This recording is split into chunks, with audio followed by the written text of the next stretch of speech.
Yes, people, welcome back to GNA TV and Chelsea Fan TV for a Chelsea news update show for you. Lots has been going on, and I know I've not been on for a while. It's been over, a week now. I've been away, have been doing things. In the meantime, since obviously up to this point, I feel like we've not been doing as much as we usually expected. So I've not been doing the streams just because I don't think much has been going on, but it feels like things are starting to heat up. Things are starting to move in the right direction.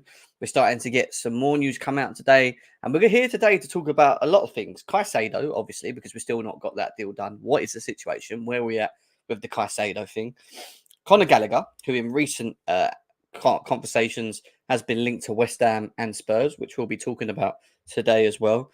Mohammed Kudus, who is heavily being linked with Chelsea via Ben Jacobs, who we'll be talking about today. Oliesi, who is another one that has been linked over the upcoming days to us, along with Cherky. We're going to be talking about the options in the 10 role, the wing role, whatever it is that you'd like to call in regards to that as well. And there's a bit of Conor Gallagher, Ziyech, Caicedo, a bit of everything, guys. There's so much to get into.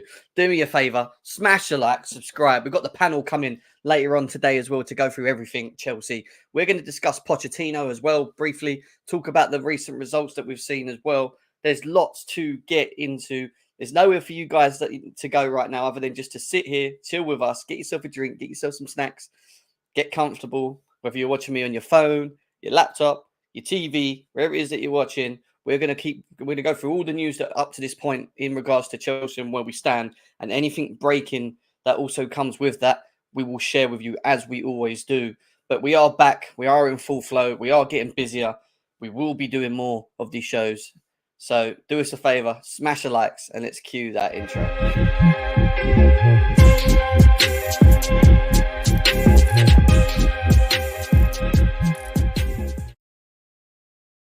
Yes, people, welcome back to GNA TV and Chelsea Fan TV. And the Premier League season is forever getting closer and closer. And that makes me excited. I'm sure it makes you Chelsea fans very excited at that are in with us at the moment as well. Liverpool is our first game. Got a couple of, let's say, hard games to start with, but interesting games as well. I want to start by saying to everyone, big up, man. Nice to see every single one of you. I know I've not been around for a while. But, like I said, not much as I feel has been happening in recent. Was waiting for Caicedo deal to sort of just pick up and take off, and then we could talk about Caicedo, but that's still up in the air as well, which we're going to be talking about. But we are now alive. And as Chelsea comes alive, Gem comes alive. And Gem comes alive, that means there's stuff to talk about. That means things are going to happen. So let's get on with it. Let's say hello to everyone in the chat, as always. Leo, nice to see you, bro. Been a while. RD, I'm well, bro. Nice to see you. Hope you're well. Magison, nice to see you. Mitchie, how you doing, bro? Big up, man. Big up to Chase as well. VJ's in the building from India. Big up to him.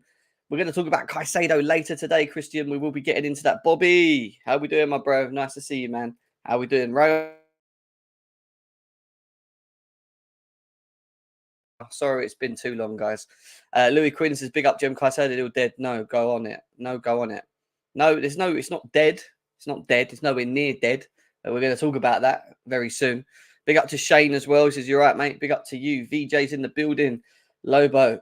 Ashraf says, Gem live. Did Chelsea wake up?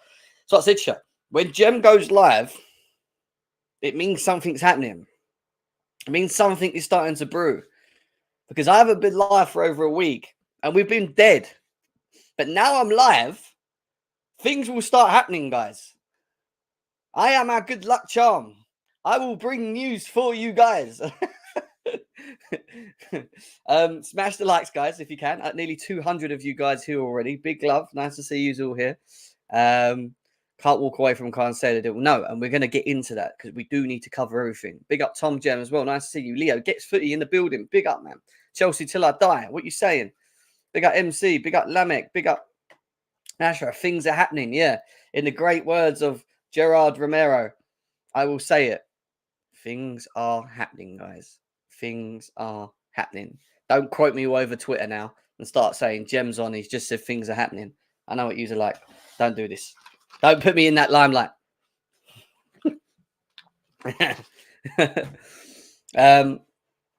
Jem, this Caicedo was worrying. Please, please, Todd, you're not good for Jackson. I get it and I understand it, and I was one of them people that was very worried about the whole Caicedo thing not being sped up as quickly as it is. But as it still stands, we are still in negotiations with him. We've not walked away.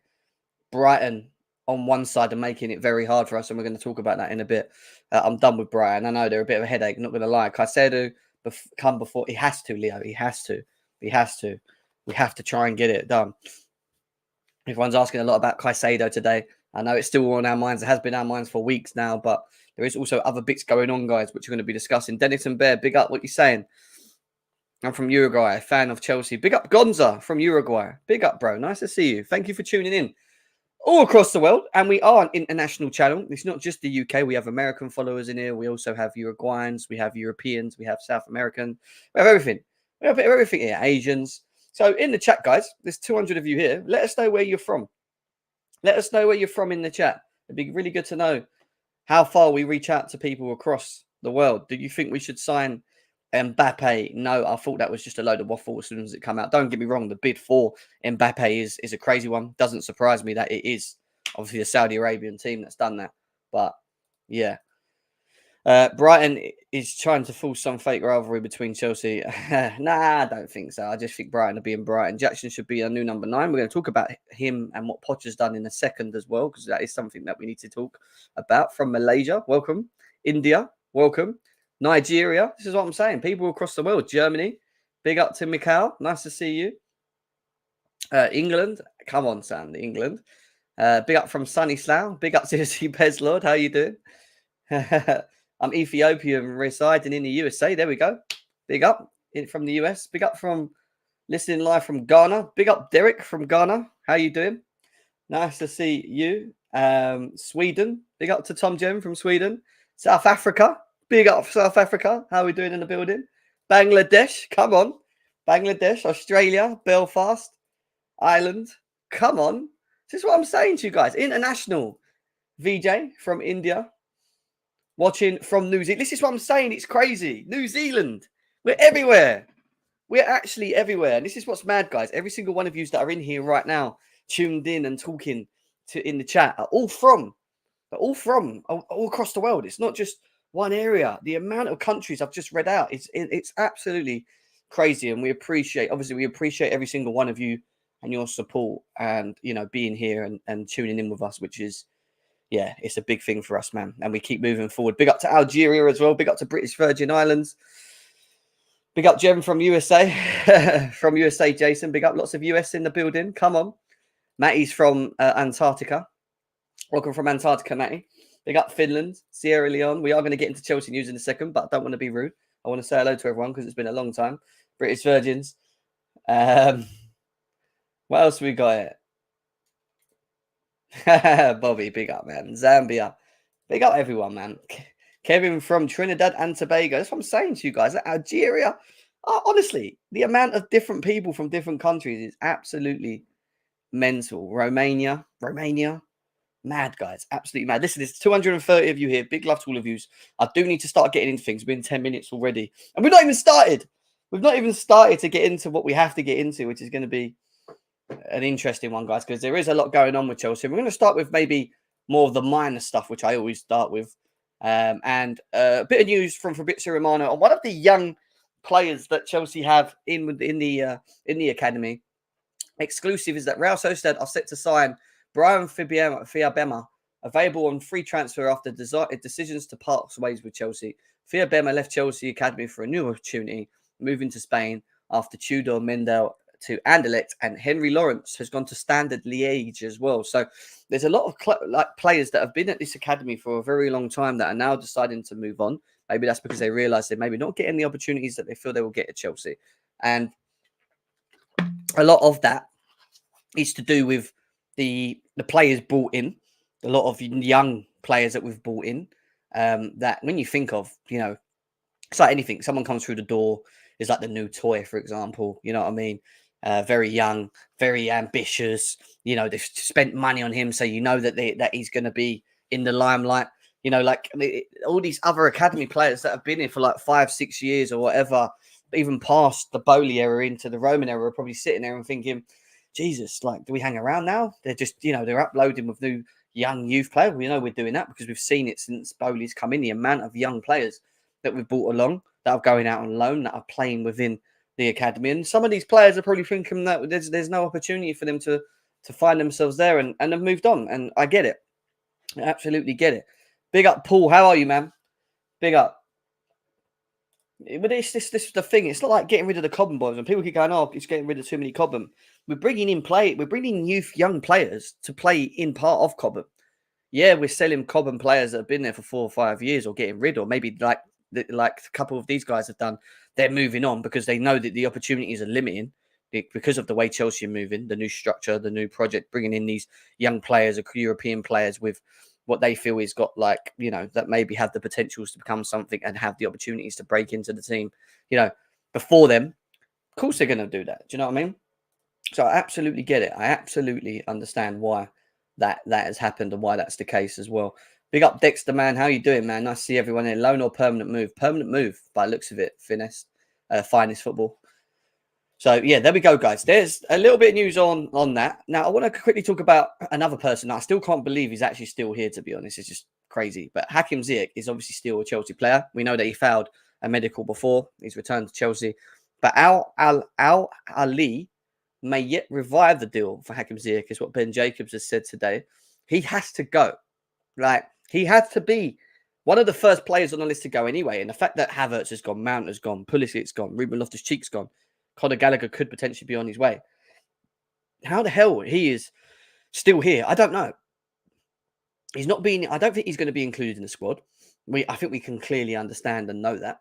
Anyway, he's not even, I don't even know if he's even part of the pre-season team. I don't think he even is. He's not a Chelsea player. He needs to go. And whether he needs to recover from a medical or whatever, and then we get rid of him, just get it done. Just get it done, because he's one player we don't want in the team. And we don't want players that don't want to be here, right? One of the big things that we all said as Chelsea fans is players that don't want to be here, leave. Door's there, go out the door. We tried to do that with him. He failed his medical. He's come back. Get him fit. Get him back out before the window closes and get rid of him, because we don't want him here. We don't need him. We don't want him. He's a part of the rubbish, unfortunately, as I like to say, in regards to players that have left anyway. And I think we need to move on from him. And maybe he will go and find himself playing better for another club somewhere else, and you'll see that form. Maybe. But at Chelsea, we've seen enough of Hakim Ziyech. Put your Chelsea shirt down, leave the club. There's nothing else more to say. Do you know what I mean? On that. So, yeah, we'll see more on what happens with Hakim Ziyech in the future. But yeah, it needs to happen quickly. I'm just seeing what people are saying in the chat as well. Also, guys, I'm trying to keep us up to speed with any news, breaking news that comes out in and around Chelsea. Is perfect manager for the development. And yeah, it kind of reverts back onto quickly before we go on to more breaking news in regards to what we need to talk about in regards to where has it gone? In regards to Poch and the board, because obviously there's an image of them in the US enjoying food, sitting together. Joe Shields is sitting there, Paul Winstanley, Pochettino, the whole coaching team and board. What have we seen of Chelsea up to this point? And I know it's only been 2 games. We've seen something interesting, which don't surprise me, because when you look at Poch and the part of the reason why we brought him in is because we've lacked a manager, right? A real manager, someone that has a system, has a plan, will have a way of playing. And I said this when we signed him, then things won't surprise me with him. He will drill them, he will get them playing. And when you look at what we have seen in the first 2 games, the new players as well, especially, and the players that are obviously trying to prove themselves to get into the Chelsea team, it's been quite positive, very positive. And I think the link-up play, the transitions from the 4-2-4, which is what I'm seeing, looks more like a 4-2-4 system that we're trying to use moving forward. Even though it's a 4-2-3-1, it goes into a 4-2-4 for me in-game. Because if you look at how high the wingers are when we're breaking forward, They're pretty much as high as where the strikers are, which is where we attack the spaces and create spaces, but also the midfield as well. And the midfield's been very important, watching the likes of Caicedo, who's actually quite impressed me in this period with both his feet. You can see the talents there. Quite a physically big boy as well. He's not small. Santos has been playing as well. Again, he's done very well in a short space of time. Look, we can't go into this season with what we have at the moment.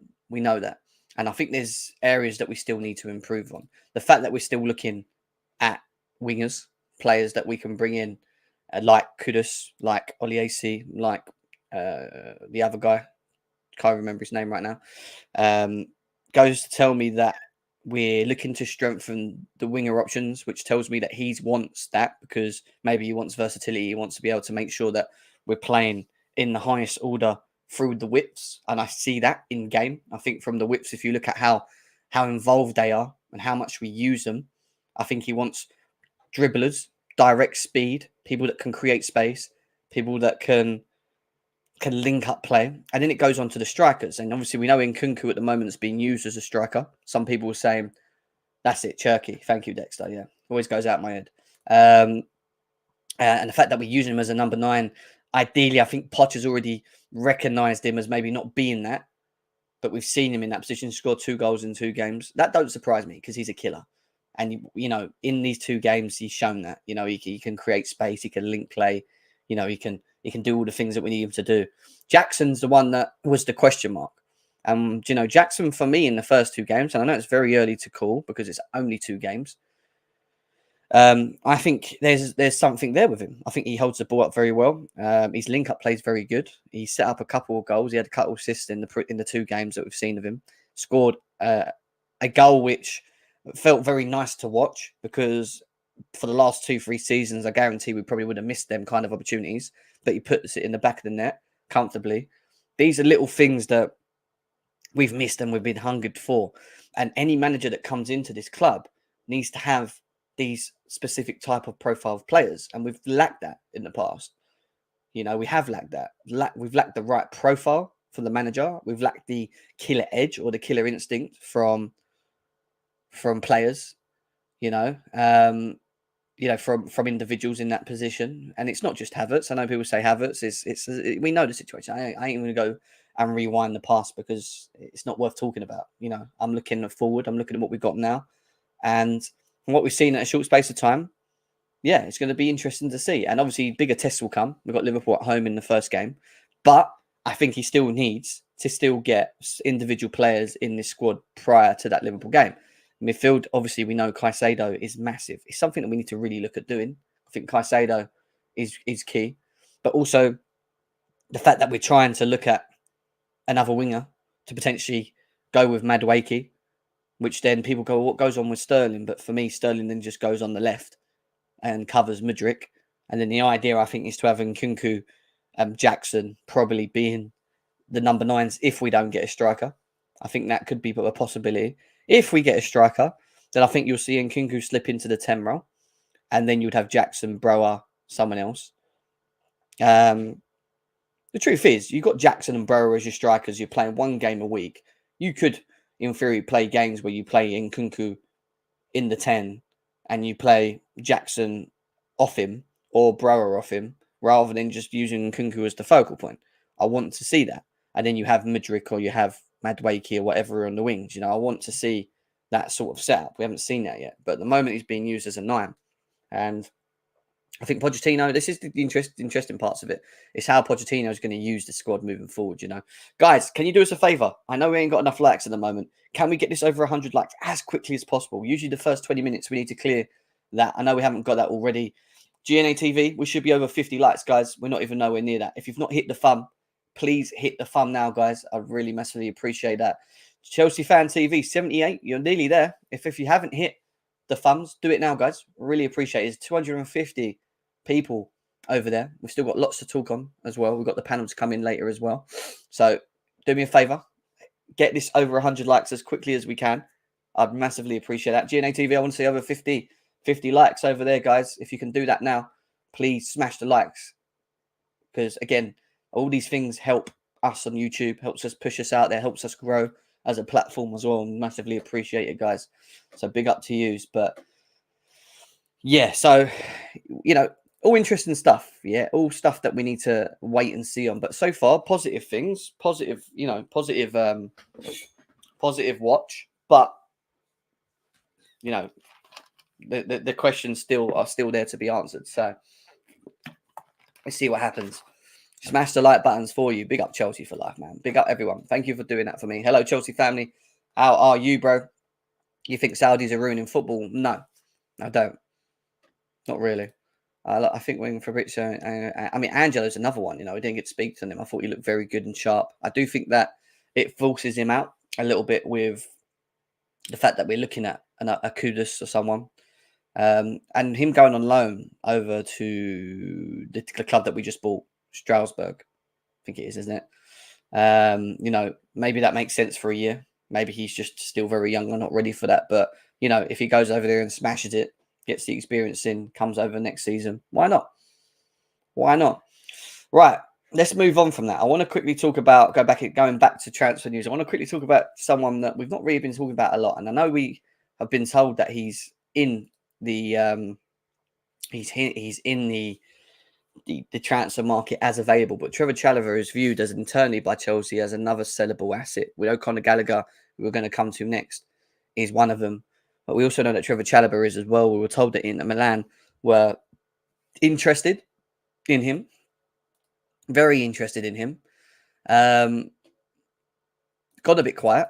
Now, on top of all of that, we've had a lot of problems because we've had injuries to Badiashile, who's now working his way towards fitness. Don't know how long he's going to be. We've lost Wesley Fofana, which, again, we've not really spoke about since, but one of my biggest worries of signing Wesley Fofana was nothing to do with his talent. And I said this before we signed him. You can go back and find when we first signed Wesley Fofana. And what I said then, I said the biggest worry for me in signing Wesley Fofana was his injury record and the injury prone side of him. Since he's been here, he's been injured how many times? At least 3, isn't it? And they're not even short injuries. These are like serious injuries. He's now supposedly got an ACL. I know apparently he's having problems at home as well, which, okay, is not ideal. But a torn ACL puts him out for another 8 months, we've been told, and whatever. He's going to miss most of the season. And we spent 70 mil on him. It's just, it's a shame because you can see that he's got the talent there. But, availability is key, guys. And if you're going to spend that kind of money, players need to be available, right? You need to have these guys available. And if you're going to spend that, you want them to be playing at least, 20, 25 games a season minimum. The fact that he's only playing probably 10 to 15 on injuries it's not good enough, especially for how much we've signed him for, And now, obviously, this Trevor Chalobah, talks of Trevor Chalobah being sold. But with the amount of injuries that we're finding ourselves in at the moment, I don't really get how we look to sell him. We're not looking at signing. I know we've been told we're looking in the market for a centre-back. I don't really know how true that is. But for me, I would keep Trevor Chalobah. And I watched him under Pochettino in the system the other day, and he looked quite comfortable. He's, I've never ever... I know he's got a mistake in him, and he's done it in the past. I get that. But since he started under Thomas Tuchel to this point, I've seen a lot of good in him. I've seen a lot of quality in Trevor Chalobah.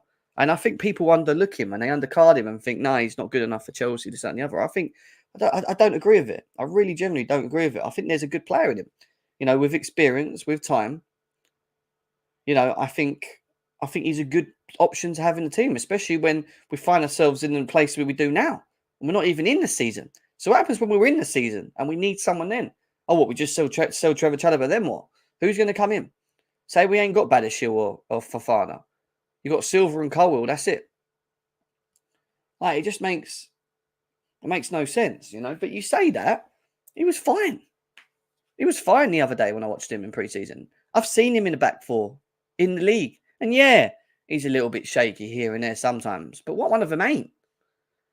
Especially in the past 3 seasons, what we've seen. And now he's going to be with a manager that's going to be drilled, that's going to get him trained, that's going to get him to understand their roles. Another year of being with Thiago Silva, learning from him, experience. I wouldn't look at it selling him. Not this season. It's definitely not this season. Maybe in the future, but not this season right now. Not on where with the way things are going for me. I just think it's a very silly thing to do. So we'll see whether he goes or stays or whatever. We'll see. But then we go on to someone that is up for sale. And you know what? I know some people are, what's the word? Some people, I say most people probably agree with it. Some say, well, we're selling all the Cobham boys, what we do, and blah, blah, blah, blah.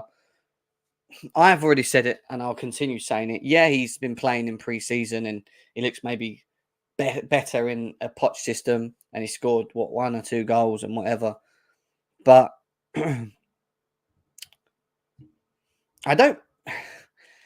If a club is going to offer us 40 million for Conor Gallagher, you take it. If it was 25, 30, I'd say no. 35, I'd say no.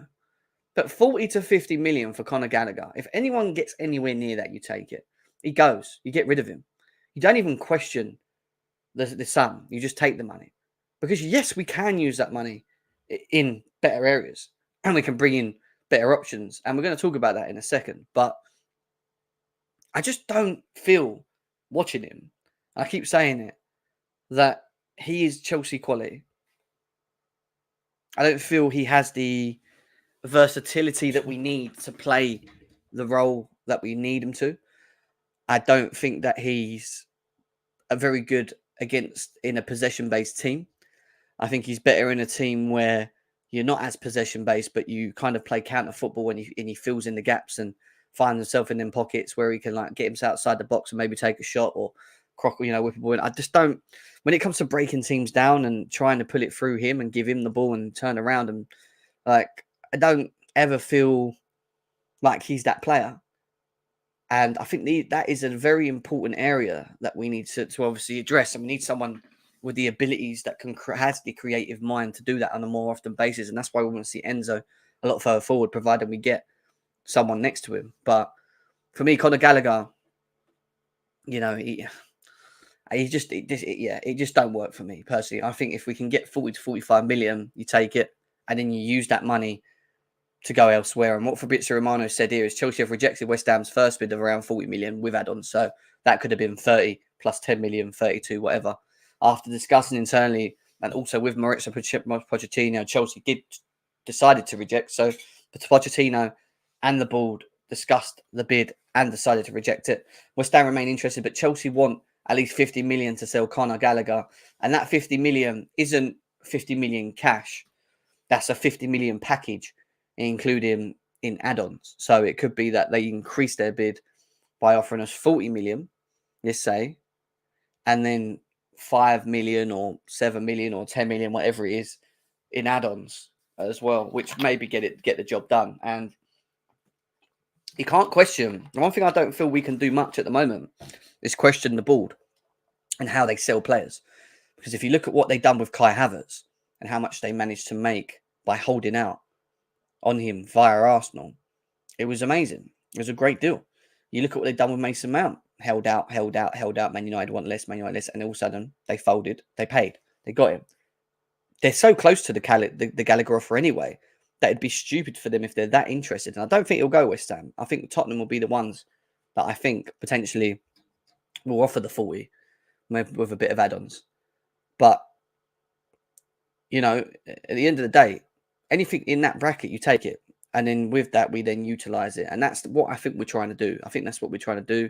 Trying to get rid of the players that we don't see as requirements at Chelsea for good value. And then use that money to bring in players that improve the squad moving forward.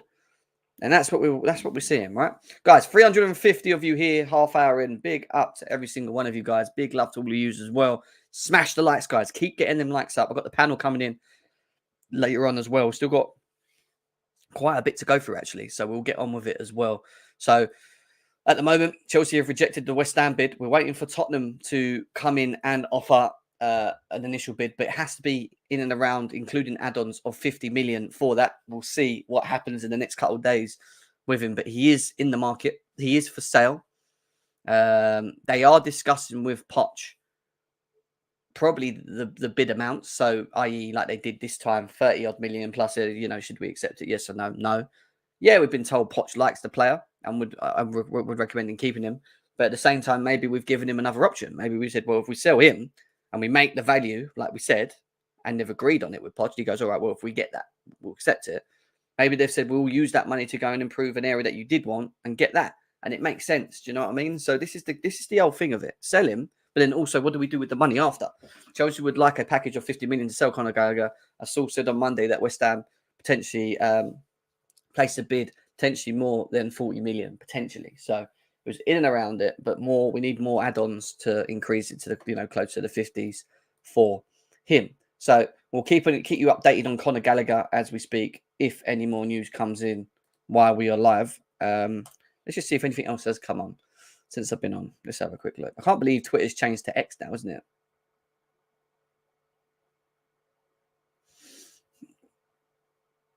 it? No, but it allows me time to now. It allows me time to now delve into the Mohammed Kudus situation, because he's a player that's been linked to Chelsea, and via Ben Jacobs, we've been told that Mohammed Kudus is someone that is on the verge of joining Chelsea, supposedly. So, not on the verge, sorry, on the verge of agreeing personal terms with Chelsea. So, we've got here Chelsea close to agreeing on personal terms with Mohammed Kudus, and the deal can be around 40 million mark. So, personal terms is one thing. We know this. Getting the player to agree the wages, the amounts, whatever, add-ons, whatever, that gets done. The second part of that is agreeing the value for player. Now, some people believe that this will have a knock-on effect from what happens with Conor Gallagher. So maybe we're lining this up on the back of selling Conor Gallagher, knowing we're going to get X amount of money coming in. Being told around the 40 million mark for Kudus. I've seen him. I've watched him. I've seen enough of him to know that there's a talent there in him. Is he injury prone? He's had injuries. Yes, we will look at that in a minute. What does he offer? Well, he's versatile. That's for sure. He brings a lot of versatility. He gives us options in different systems. He's direct. He's very direct. Drives with the ball very well. I've seen him take on. He always turns, and his first thing in his mind is to run. And they're the type of players I like, because any defender hates having to go back on themselves. Competent passer. Playing in an Ajax team, you have to be very good with the ball feet, moving the ball. Finishing. We've seen him be able to finish against. I've seen the goals against Liverpool that he put in the back of the net. He has the ability to put the ball in the back of the net from different ranges. He's athletic. He's not small. He's strong. So would he be able to handle the physicality of the Premier League? I would say so. I think he can do that. I think he is physical enough, in my opinion. But how would he be used is the question mark. Well, for me, he becomes competition for Madueke. I think with him, you either get him or Olise or Cherki. It's one of them three. I don't think we get two of them. Makes no sense. I think we are looking at one other person in that position as competition. And I like this competition against Madueke. What does it mean for Sterling? Because people go, well, he's going to play. He just goes across to the left, in my opinion. He will then be him and Mudryk on the left. And then it will be Madueke and Kudus or whoever on the right. And Nkunku, Jackson, Brower, either in the 10s and the 9s. That's what I think will be the case.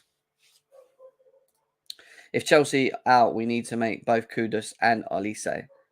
Why do we have both? They're both very similar roles. It makes no sense why we would sign both players, and knowing that we've also got Madueke as well, because I don't see Madueke going anywhere. I just think it's competition between the two. Chelsea, Kudus will level up our squad, is what RD says as well.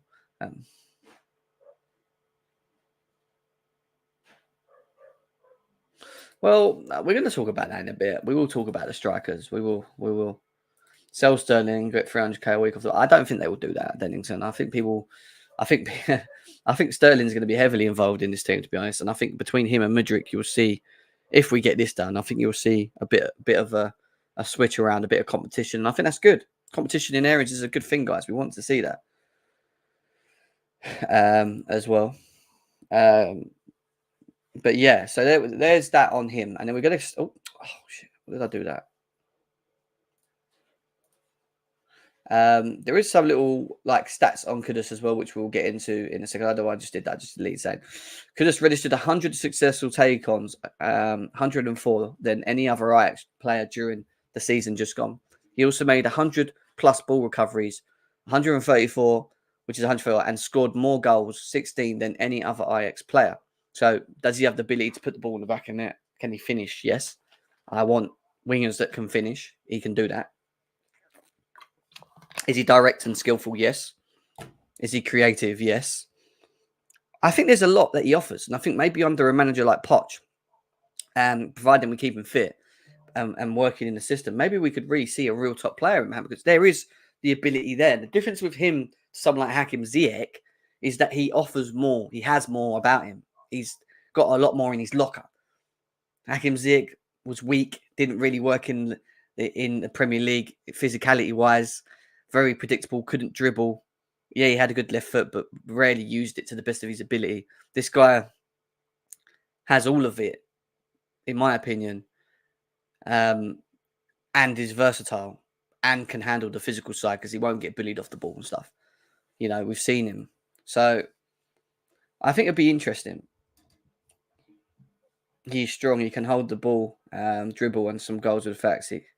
Yeah, I agree. Yeah, exactly. So that's that. Now, one of the things that we will talk about quickly is this article that came out from London's Finest. Now, if you're not following London's Finest, go and follow London's Finest, guys, because this is CFC Pies, who comes on, is like article heads, basically. This is where he puts all these like headlines and tweets through there as well. And he serves a lot of or he shares a lot of information in regards to current players that are involved with Chelsea, the differences between players, and etc. etc. etc. And there's a little article here that I thought we would jump in on, because obviously Elise's been linked to Chelsea as well, and obviously it's one that we've been linked to. Obviously Cherki's another, but he's gone a little bit quiet on. So Ryan Cherki, Mohammed Kudus, and Elise are three very exciting options, but what would be the best fit under Mauricio Pochettino? So we're going to go through this article very quickly, which was written by Connor Holden, just to see what he says and his thoughts. Now, Michael Elise is someone that we know Chelsea were linked to, spoke about highly before Kudus. Obviously, he's a Chelsea. Well, we've seen him in the Chelsea kit at a young age. He's 21 years old. He was in the Chelsea youth ranks since 2009 to 2016.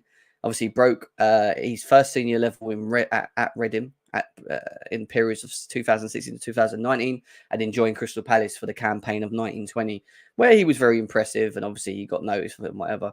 Now Chelsea are exploring Elise, as we know, for around 35 million sterling.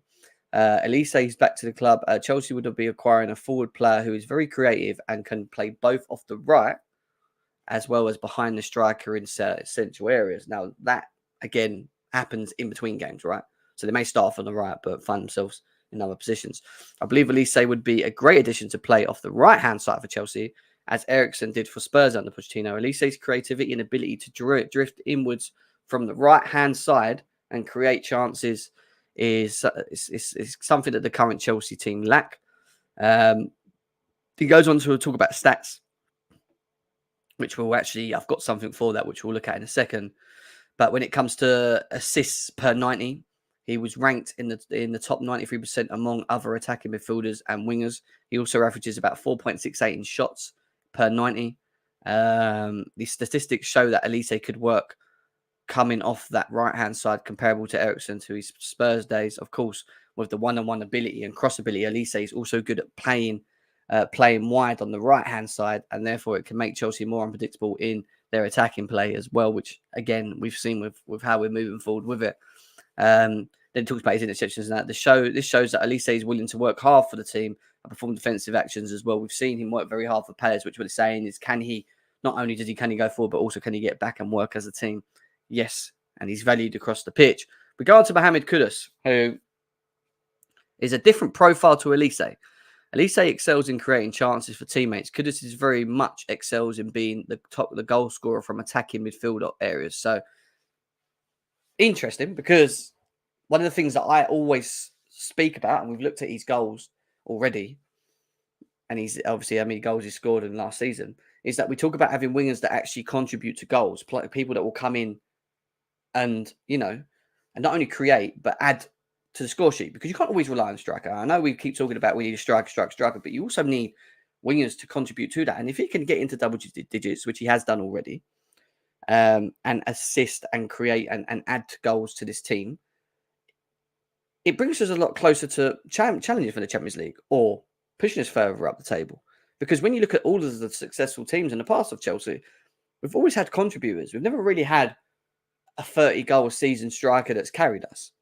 It's always been Hazard and then Pedro and then Willian had some, and Oscar was there and Mata. There was always wingers that were creative but also able to put the ball in the back of net. And it's not something that we've had much of now. We've had the last 3 years wingers and 10s that struggle to get in double digits, that have been wasteful in front of goal and not took their opportunities when they should have took their opportunities. Right? So again, these are things that one thing that I really like is the fact that he's a midfielder that also looks to score goals, mainly score goals. Kudus can play as an attacking midfielder behind a striker, so that gives us an option there. On the right-hand side, cutting in, and we can see him play there enough, or even as a centre-forward. And apparently he's been used as a centre-forward as well. The 22-year-old made 42 appearances in 22-23 season for Ajax, scoring 18 goals and providing 7 assists. So not only can he create and link play, but you get him in the right positions in front of goal. He puts it in the back of net. And that really pulls me. That is the one real thing in the difference between Elise and Kudus that makes me go, well, we need that. Because we can create. We've got players on the pitch that can do that as well. And yes, he will do that anyway, but not to maybe the level that maybe an Elise may do. But he has the ability to be versatile and be played in different systems. And if we switch systems and we get injuries and we need players to come in and subsidise in that area, he gives you that. He gives you that opportunity to continue the system that we've been playing, which then allows the players to be comfortable because they've been drilled in it, even if you have injuries. So you lose Nkunku, for example, who might be playing in the 10 role. Oh, shit, what are we going to do now? We ain't got Nkunku. Mohammed Kudus plays as a 10. Put him behind Jackson. Play Madueke off the right. Play Mudryk off the left. It still ticks. He gives you options. As with Elise, we know he's more of just a right-handed side player. He gives you that. He talks about statistics on him. I ain't going to go boyish deaf of it, but he likes to beat his one-on-one. He's very good on beating one-on-ones, versus one-on-ones, and scores goals. This is also proven to be also proven by his shots, which is 3.46 shots per 90, which is the top 94% for his position. The Guardian International would offer goals from the attacking midfield position, something Chelsea have struggled with, as we know, having only scored 38 goals in 22-23. However, Kudus does not offer the same creativity and possession build-up levels as Elise, posting it. And look, yeah, it would be good to have both, but do we need both? Or could we get both? Probably. But, if we're going to base it on one of the three and what they can offer, and we'll talk about it at the end, these statistics are all ranked below. I believe Kudus will be excellent signing to replace a goal-scoring attacking midfielder. Chelsea have lost such as Mason Mount. However, the signing would need to be accompanied by a more creative option who can contribute to more facets of play, particularly from the right-hand side. But then that's why you got Madueke, right? Or Mudryk, or whoever, Sterling, or whatever. I don't get. Now, I get it. I get you need to have more creativity for these players, but we create anyway. We've got Enzo Fernandez, probably the biggest creator in our team if we play him further up the pitch. We'll be creating left, right. Kudus will love Enzo Fernandez. And Nkunku is going to love him. Enzo Fernandez is going to be, in my opinion, if we play him further up the pitch, the guy that just makes them passes or plays them through balls or makes things, tick.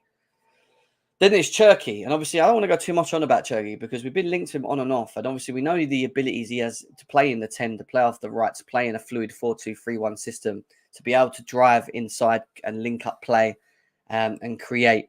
His goal scoring record's not as good as Kudus, but he does contribute to goals. However, his work rate visibly is not as good as the other two.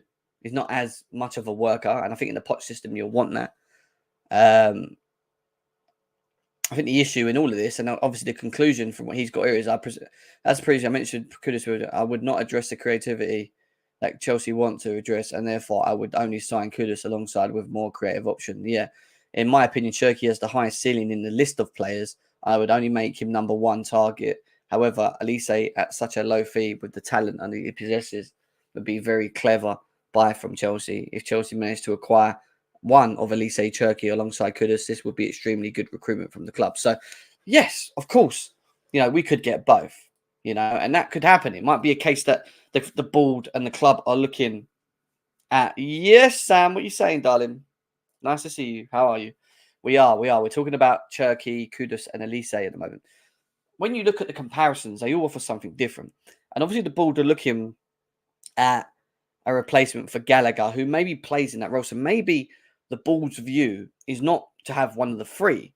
Maybe it's the view of having two of the three, Elise and Kudus. But for me, if we're getting rid of Gallagher and we're going to replace him with someone in that position that can add goals. And from when you look at Kudus and his stats and what he brings and has brought for Ajax in the last season, and we compare both Elise to Kudus, but even though they're different players, bearing in mind, you can see something very interesting and why maybe both would work better than getting the one.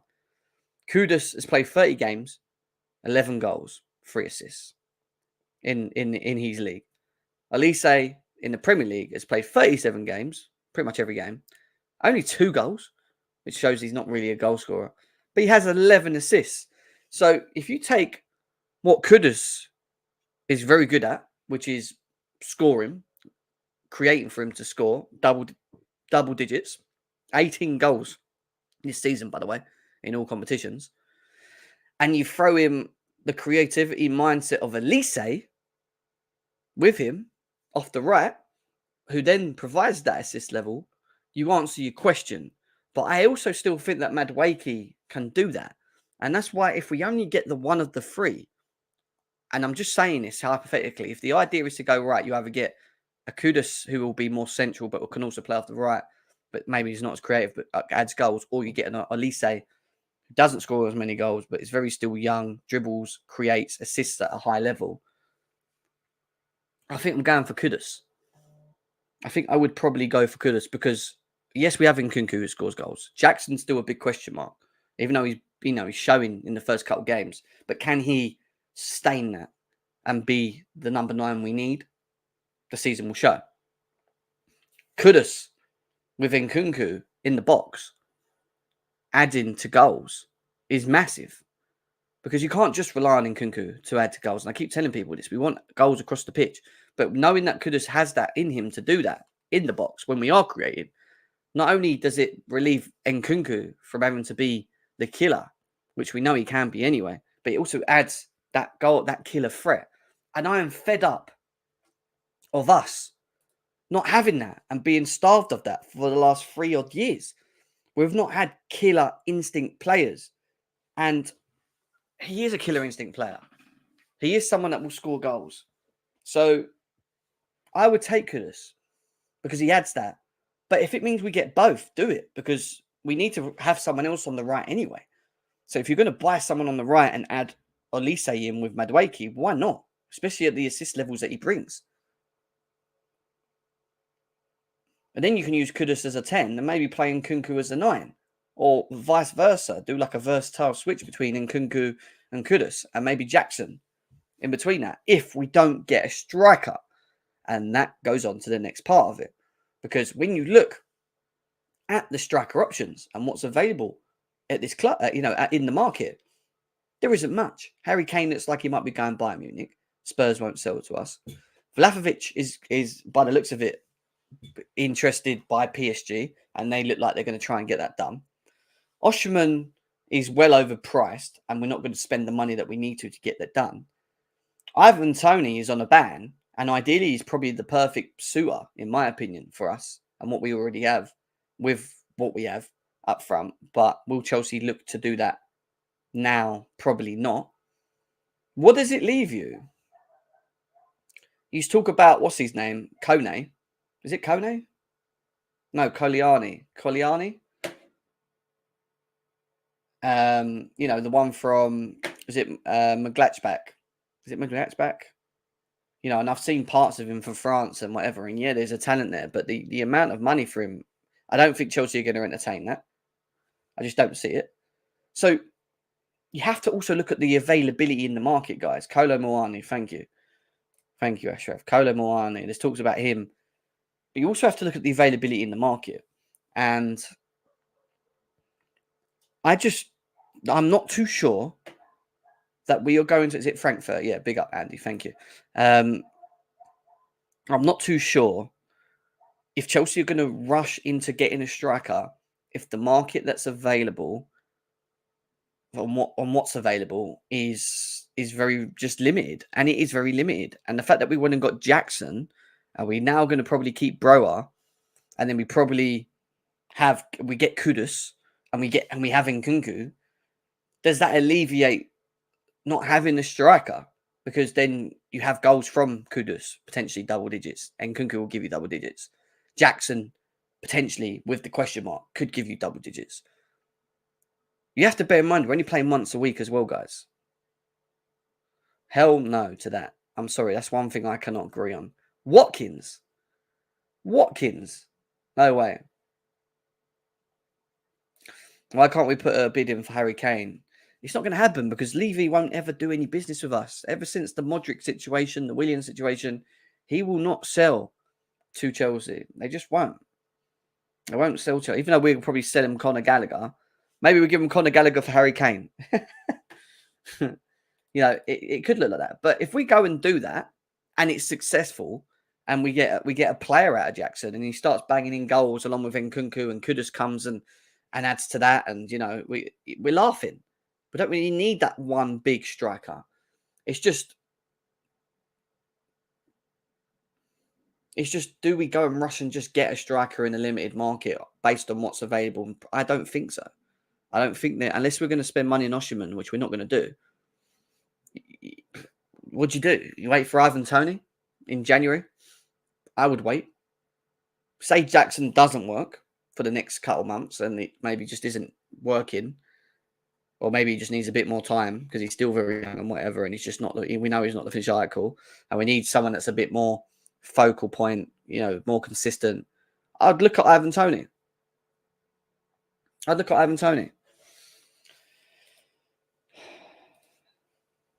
Yeah, he's not for us, man. He's not for us. But at the moment, we've got more issues and more other issues that are problems at the moment as well. And one of the biggest issues we have at this club is trying to get the midfield sorted. And the midfield is an area that we've neglected for a very long time, more than the striker option, in my opinion, because we've signed strikers in the past and they've just not been the right strikers. We've not signed midfielders that actually fit. Go for Toney in January. Yeah, I don't get it. But that's where it takes me on to Caicedo. And what is going on with Caicedo at the moment? What is the situation? Well, Caicedo really wants to move, is what Fabrizio Romano said today. So let's see how he will act in the next few days. But I can guarantee the negotiations are ongoing and it's not over. I know Chelsea fans are getting impatient, but he wants to join Chelsea as his priority and they are working on it. So what are the issues with Caicedo going to Chelsea? Why can we not get it done? What's the issues? Well, the issue is Brighton. Let's just cut it straight to the point. The issue is Brighton. Brighton are becoming very hard to do work with. Brighton are trying to force us to spend 100 million, which I think is what the delay is. I don't think we want to do that. They're also trying to favour the idea of getting Colwill, who isn't going anywhere, especially even more now, the fact that we've got injuries here and there, and Chelsea have already said this weeks ago. So I don't get why they're still holding on to the fact of Colwill. They're also, from what we understand, potentially starting to annoy the agent of Caicedo, because one of the things that they promised Caicedo in this summer window was that he could go. And we know what he did in January. He made it very clear that he wanted to leave the club, made it very clear that he wanted to move on to, you know, wherever it is next, whoever comes in for him past Brighton. Chelsea are still trying to negotiate probably around 70 to 80 million for him. And they're making it hard. And the truth be told, it goes to what, if you read very carefully, it goes to what Fabrizio Romano is saying here. And it's very clear where we're at the moment with it all. And I've seen him at training. Yes, he's at Brighton. He smiles. They ask him about Chelsea, he grins and whatever, but doesn't tell you much. But this part is really this is where it is at the moment when you read it. He wants Chelsea. Let's see how he acts in the next few days. And that's the bit there. Let's see how he acts in the next few days. That tells me that we're in a position where we want him. We're giving him what they originally wanted for him, but they're playing hardball.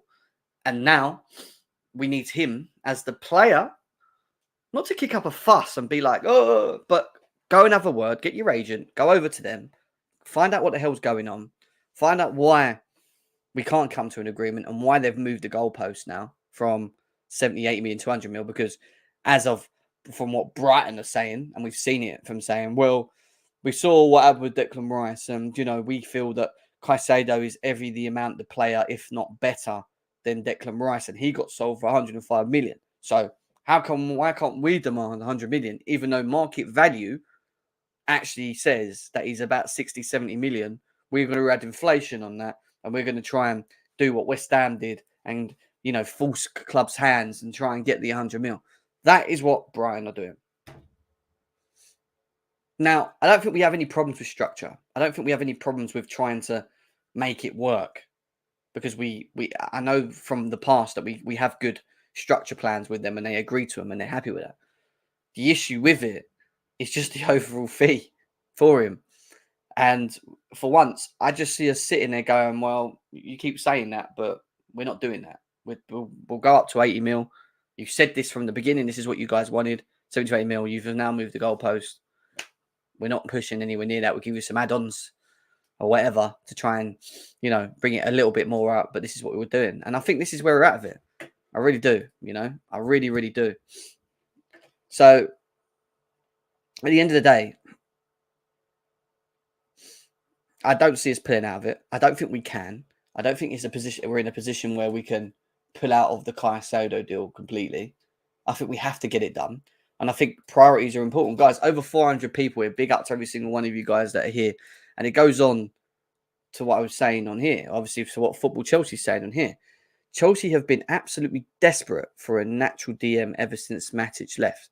There are no excuses not to finally fill that void and replace him with another top player in Caicedo.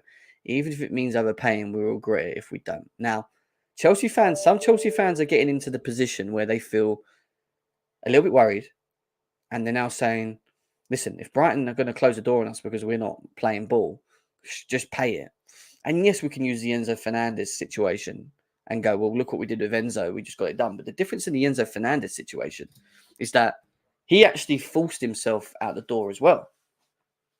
He pushed hard.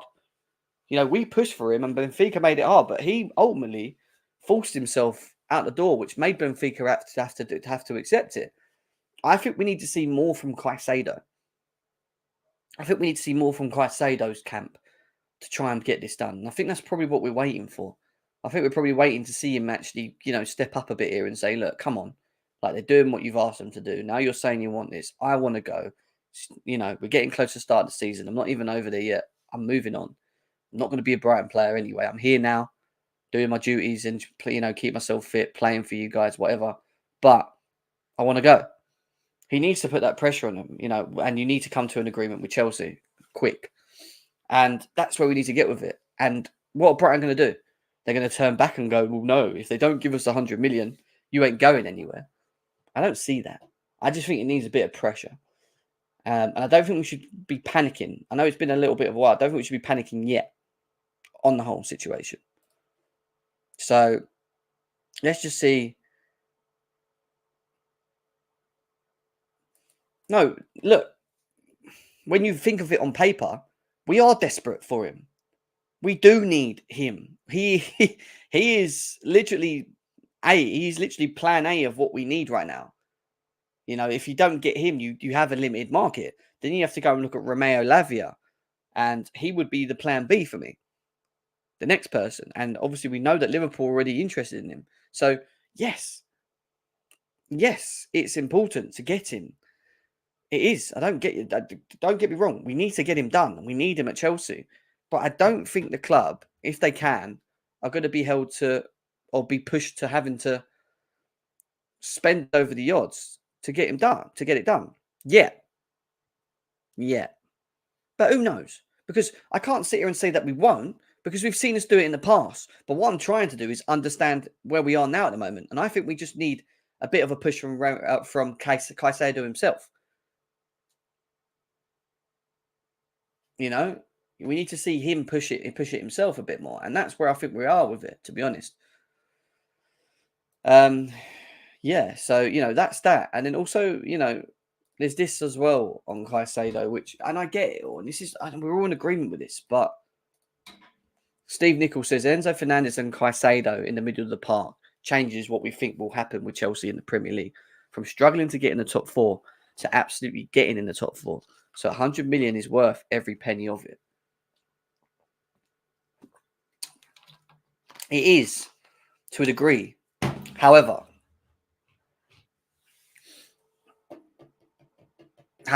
it's not just bringing in Caicedo. I know he's priority. He's the big priority of what we're trying to do.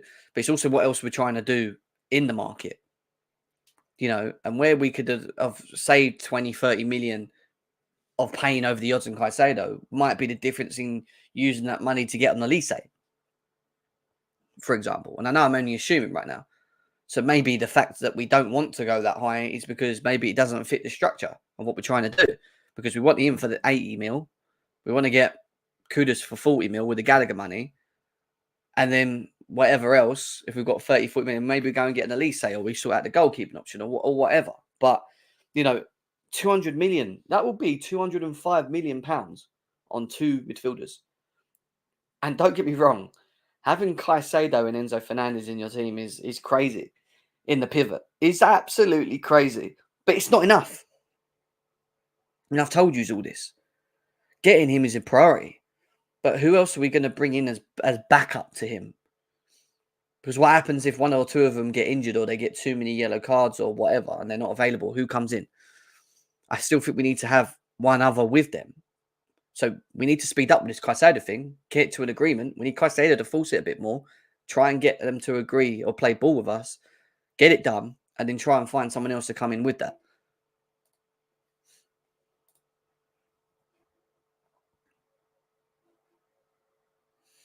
Oh, man, you still got a picture of her, Showtime. You still got a picture of her. Jesus, man.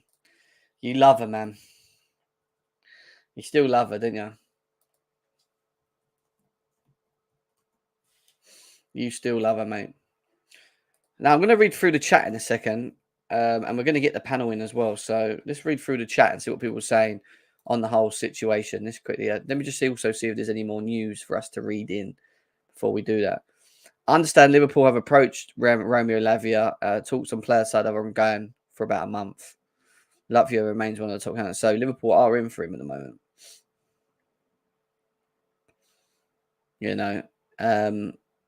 But in my opinion, if I had to choose, but going back to Kudus and Elise, I'll put Kudus first on the thing for me. I'm just quickly checking to see if there's any more news. Conflicting reports. Chelsea apparently rejected the Gallagher offer around 37 million plus add-ons, saying Jacob Steinberg. Yeah. Well, we know, that made sense. Chelsea are not close to meeting Brighton's valuation of Moises Caicedo yet. They are becoming frustrated with Brighton's insistence on including Levi Colwill in the deal, and they're reluctant to provide an actual price. So, there you go. Here's the issue. Their reluctancy to actually give us the price for Caicedo, even though we were trying to offer him something, and their issues of trying to bring Colwill into the deal, which is we're not going to do anyway. I was very impressed with Santos. No need to sign Latvia. So you think we should use Santos, right? I hear that, right? She would have spent $350 million.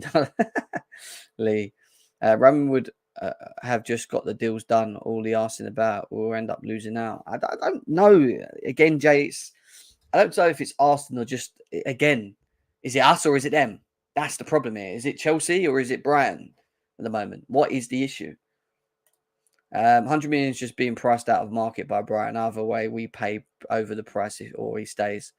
Maybe, but I still think Caicedo has a big part to play in this. We would be stupid if we pay 100 million for Caicedo. Some people disagree with it. And it doesn't take 6 weeks to sign one player. Todd would have got the deal done in 2 weeks. Again, you've got to bear in mind, this is the focal point, in my opinion, the main person that we're trying to sign this season. He is he's top of the pile, in my opinion, in trying to get this done. Do you trust Tony to behave himself? He banned out weeks ago. Yeah, I do. I think he's a top player. Once he comes over to like a Chelsea and the expectations increase and whatever, I think he will. I would. And I'd take Tony all day. Wouldn't even think about it. I knew Brian would get all pissy about Kyle staying. Yeah, and look, they just want him for him, and we don't want to do that. We've made that very clear, and I just think I think it's Brighton. I'll be honest with you guys. I know we're saying it's us as well, but I honestly think Brighton are just making this really hard for us. We need a goalkeeper that can save games between Chelsea and Brighton. We're good defenders, can change keeper secrets, comes outside. The goalkeeping area is somewhere we need to improve on. Obviously, we've seen Kepa. We know he's there. We know that he's been given. I do think we need to have someone else there with him, someone that can come in and challenge him. I don't want to see him being the only goalkeeper we have going into it, and I want someone that's at least of the quality to come in and challenge him. And, and I think we need to do that as well. I really do. Yeah, I agree. I think he's a very good option. A very, very good option for us.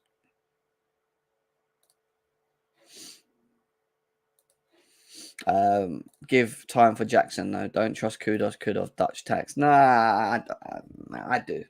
I think there's a lot in the boys' locker. I think he offers us a lot. Kepa is escaping the Exodus. Damn, he is. He does. All right, guys. Enzo Pascal is a young and talented midfielder that could dominate for years South America with the. Yeah, and I agree. I think it's a great combination. We have to get it done. Caicedo answers so much of our questions as well in midfield. Don't get me wrong. He brings us everything. The guy is just top, and he's still very young as well. But next to someone like Enzo, which will alleviate him actually having to worry about holding back, he can go forward knowing that Caicedo will be comfortable because he's in his natural position and is good at it. He's great. But we also need someone else in there. And someone said Andre Santos would be good. Would Casadei have an option? Do we look at the youth going into next season and go, do you know what? We're only playing once a week. If we can keep Caicedo and Enzo fit, they could probably play every game this season. And then we can just switch them in cup games and bring in Santos and Casadei. Yeah, we could probably do that. But I still think we do need one more. Whether we do it now or we wait till next window, we'll see. I know, Colin. Colin strike like Fofana did. Chelsea tactic. Why do we need Elise? Why do we need Elise? I think he brings a lot of assists. When you look at it on like we did on stats earlier, he brings a lot of assists from the right. Madueke can obviously do that as well. I think Madueke is a little bit different with it. And it brings competition to him as well, right? Brings competition. Brighton treating us like mugs. 30 million bid just to sell him on in 2 years for 100 mil. Peter. 3 pre-seasons games, including Newcastle, already done without new signings. This is far from ideal when you see rivals getting deals done. I know, and I agree. I think your main targets you're trying to get them done as quick as possible, but also these deals are just not easy to be negotiated, and we're seeing it. And Brighton are just, if anything, Brighton are making it harder for themselves, because if they need to replace Caicedo at some point, then why are they taking so long in doing so? I don't get it. I mean, AJ, what you saying, man? Hey, what's up, John? How you doing, bro? I'm all right, bro. How is everything, man? How's life? I'm good, man. Life is good, man. Busy. So I've decided to do a show today. A little bit more's happened this week, and obviously we're catching up on everything. Still no go ahead with Caicedo. Obviously, he is the main target for us, but it seems like Brighton are just really making things hard. I mean, what's your thoughts on the situation at the moment with it? Yo, Brighton is annoying, man. What's wrong with these guys, man? They really, I guess that top 6 finish got to their head, Now they acting unusual, but I mean, I think eventually we're gonna get the deal done. I just think I guess we're gonna have to pay a bit more than we wanted to.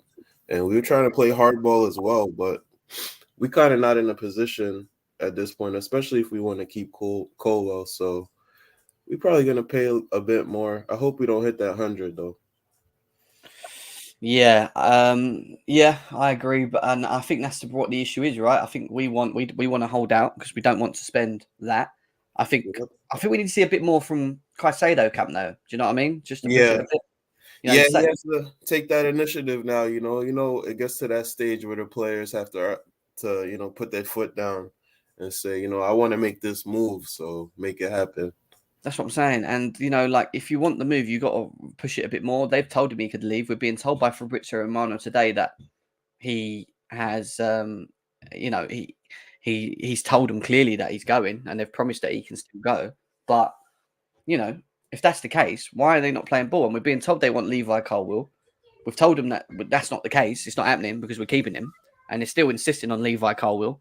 And it's just coming frustrating. And we've been watching preseason. We've seen Casadei. We've seen Andre Santos. And I always, at the beginning of this window, said to you guys, I think we need two. But looking at where we are now, where we find ourselves now, and what we have now, to trying to get Caicedo across the line, and then working out, well, actually, we're only playing once a week. We could get away with probably keeping them both fit, Enzo and Caicedo, and playing them probably most of the games. Maybe keeping an Andre Santos and a Casadei or something might be the option until next summer, right? Yeah. No, I agree. I think, first of all, I think we have to end up with Caicedo. I'm not gonna lie. I think we have to end up with him. Again, hopefully we don't pay that 100 mil, but we do have some ballers, some young ballers in that position. It's a little tough to trust them, for the whole season, or especially their first season in the Premier League. But don't get it twisted, guys. We do have some young ballers, and Poch has a lot to work with, so hopefully he can make something happen. Yeah, Chukwuemeka as well. I mean, Couch, how are you, man? How's everything? Yo, fellas, what's good, man? Everything good?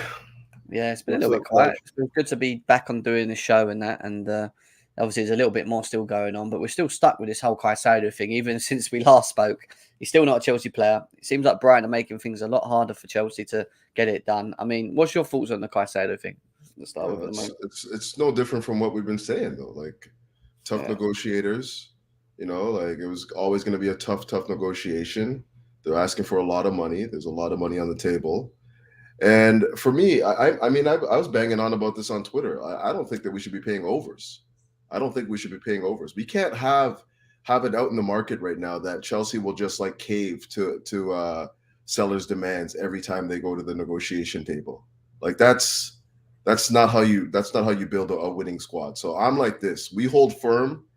Caicedo has to now agitate for a move, and from there we build our team. But I'm not trying to reach friggin' Tim Pan Brighton's demands to get this Caicedo deal over the line. Like, I know we need him. Do you not feel it's a must though? Do you not feel like it's a must though, Catch? Like we're in a position. I really believe that more important than getting the player is making sure that we're not getting bent over right now. Because it's Brighton, man. This is like small time Brighton, and they're asking for 100 million when. In January they're saying like, here, we'll let him go for this, and then all of a sudden now that the goalpost has been shifted and they're saying, well, now it's 100 million. This is on Caicedo now. Caicedo has to go to the club and demand a move. That's exactly what it is. Until we can put pressure on the club, and until Brighton understands that like this negotiation is now tilted in Chelsea's favor because Caicedo is now basically agitated for a move, we're just going to be at an impasse. So just that's where the ball is for me right now. I'm not trying to entertain no 100 million for Caicedo. That's just me. I agree with you. I've already said that my thoughts on it. I feel that Caicedo needs to put more pressure on the situation to force Brighton's hand. They already told him that he could leave anyway, and we've been told by Fabrizio Romano today again that Caicedo wants Chelsea. He wants to leave. So if that's the case, and we're struggling to play, get anywhere with Brighton, then his camp need to force it a bit more, because I'm pretty sure, as of where we stand at the moment, even though he's out there with them, that he'd probably want to try and get over to Chelsea in this pre-season period to try and start, mixing with the players and getting on with things. So he's going to get stressed out, right? Eventually, and be like, right, come on, man, what's going on? Like, the season's coming here. Like, I told you I wanted to leave. I told you in January. I told everyone. Like, come on. Do you know what I mean? So he needs to force it a bit more. I agree. Hassan, go on. What's your thoughts quickly on Caicedo? We're going to talk on Kudus and Elise in a bit as well. I want to go through all of that. But Hassan, can you guys hear me? I'm just testing the mic. Yeah, sounds good. Sir. Yeah. I was gonna say I was listening to some of your guys' points about the whole Caicedo situation. I just think, in my opinion, it's a bit of what I agree with what a lot of you were saying, but there's a few things I just want to add on to it. I think that the reputation of how we deal transfers now, like let's be honest, there's always that reputation out there, whether we agree with it or not. The last couple of negotiations that we've done with big transfers, the teams tend to hold out just to see how we react in the transfer windows. And let's be honest, the last couple of ones, including the Enzo one, we paid full price for it at the end of it, and we kind of like panicked in a way. And I think that's what Brighton are essentially hoping that we do. Just hold it out. They get frustrated, and then we just have. They want us to basically meet their demands where they'd be in installments of 100 million, a lot of it up front. Like, what we got to do now is set back the reputation of we're not going to get bullied by small clubs, even though now I kind of disagree with Crouch with the whole Brighton being a small thing. The only reason why, like, let me elaborate on it, yeah? I know that small clubs are still small clubs, yes, but they got money now. Like, this isn't like 10 years ago where, let's be honest, if this was like years ago, we'd get Caicedo for 40 million, 30 million. They'll bend over backwards if we offered that money. But they got money now. Look how many sales and transfers they've done. Look how they bent us over with their Potter and stuff. Like, they made a lot of money off us. Like, they ain't gonna nudge well, they will have to nudge eventually. But that's all on Caicedo. But the longer we leave it, the more confident they're going to be on us negotiating full price for this thing. What we got to do is be a lot more stern. I hear you. So he feels that we need to be a lot more stern in it as well. And I think we're all breathing off the same sort of page here. But, I mean, Don, how you doing, bro? How's everything? Yes, bro. What's going on, boys, man? It's been a minute. Man. Yeah. A minute. And I've returned with the hope that my return then builds up some more Chelsea news for us because it's been a bit quiet. But what's your thoughts on this Cole situation, man? Well, last time we spoke about over a week ago, same situation. I mean, Chelsea really struggling here to try and get something agreed with Brighton. And obviously, they spoke about Cole being thrown in this. We know Cole's not for sale. I mean, like, what are your thoughts on the situation at the moment? Listen, I think it's very clear to see what's happening here. Like, Brighton are obviously being spiteful because they want a player who performed really well for them. You know what I mean? A top player who's going to be, for me, a starter for England. As long as he gets the game time, he's going to start for us in the Euros. So it's just getting a bit weird now. It's beyond the point of weirdness now because we've made it very clear that Cole is not going anywhere. They can see that he's going to start for us because Badiashil's injured, and on top of that, Fofana's injured now as well. Do you know what I mean? We're losing centre backs left, right, and centre. Do you know what I'm saying? I know Fofana plays on the right, but it's just more of a reason now to say, listen, there's no debate about Cole leaving. Like, because if we sell him, we still have to go out in the market. A loan is a loan, and they don't seem to understand that. So the fact that it keeps being brought up in negotiations now at this stage just shows me that they're obviously trying to frustrate us. Do you know what I mean? Because they're not getting the message that we're not selling this man. I know they're being quoted 100 million or whatever it is. I don't think we're going to pay that. I think we're going to end up meeting in the middle because Caicedo does need to start pushing. Do you know what I mean? They don't want to keep a player that's unhappy. Again, he's been pushing for the move. You know, where we're willing to pay them. I reckon it'll probably be within the 80s because even that is quite excessive in itself. But if you're that could be with add-ons, though, couldn't it? Do you know what I mean?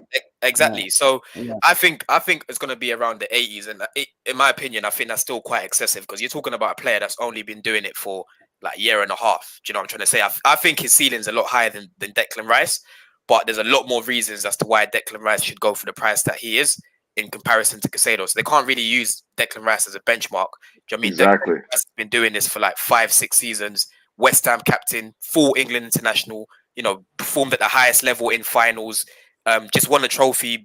West Ham ain't won the trophy for 43 years. The guy just done it.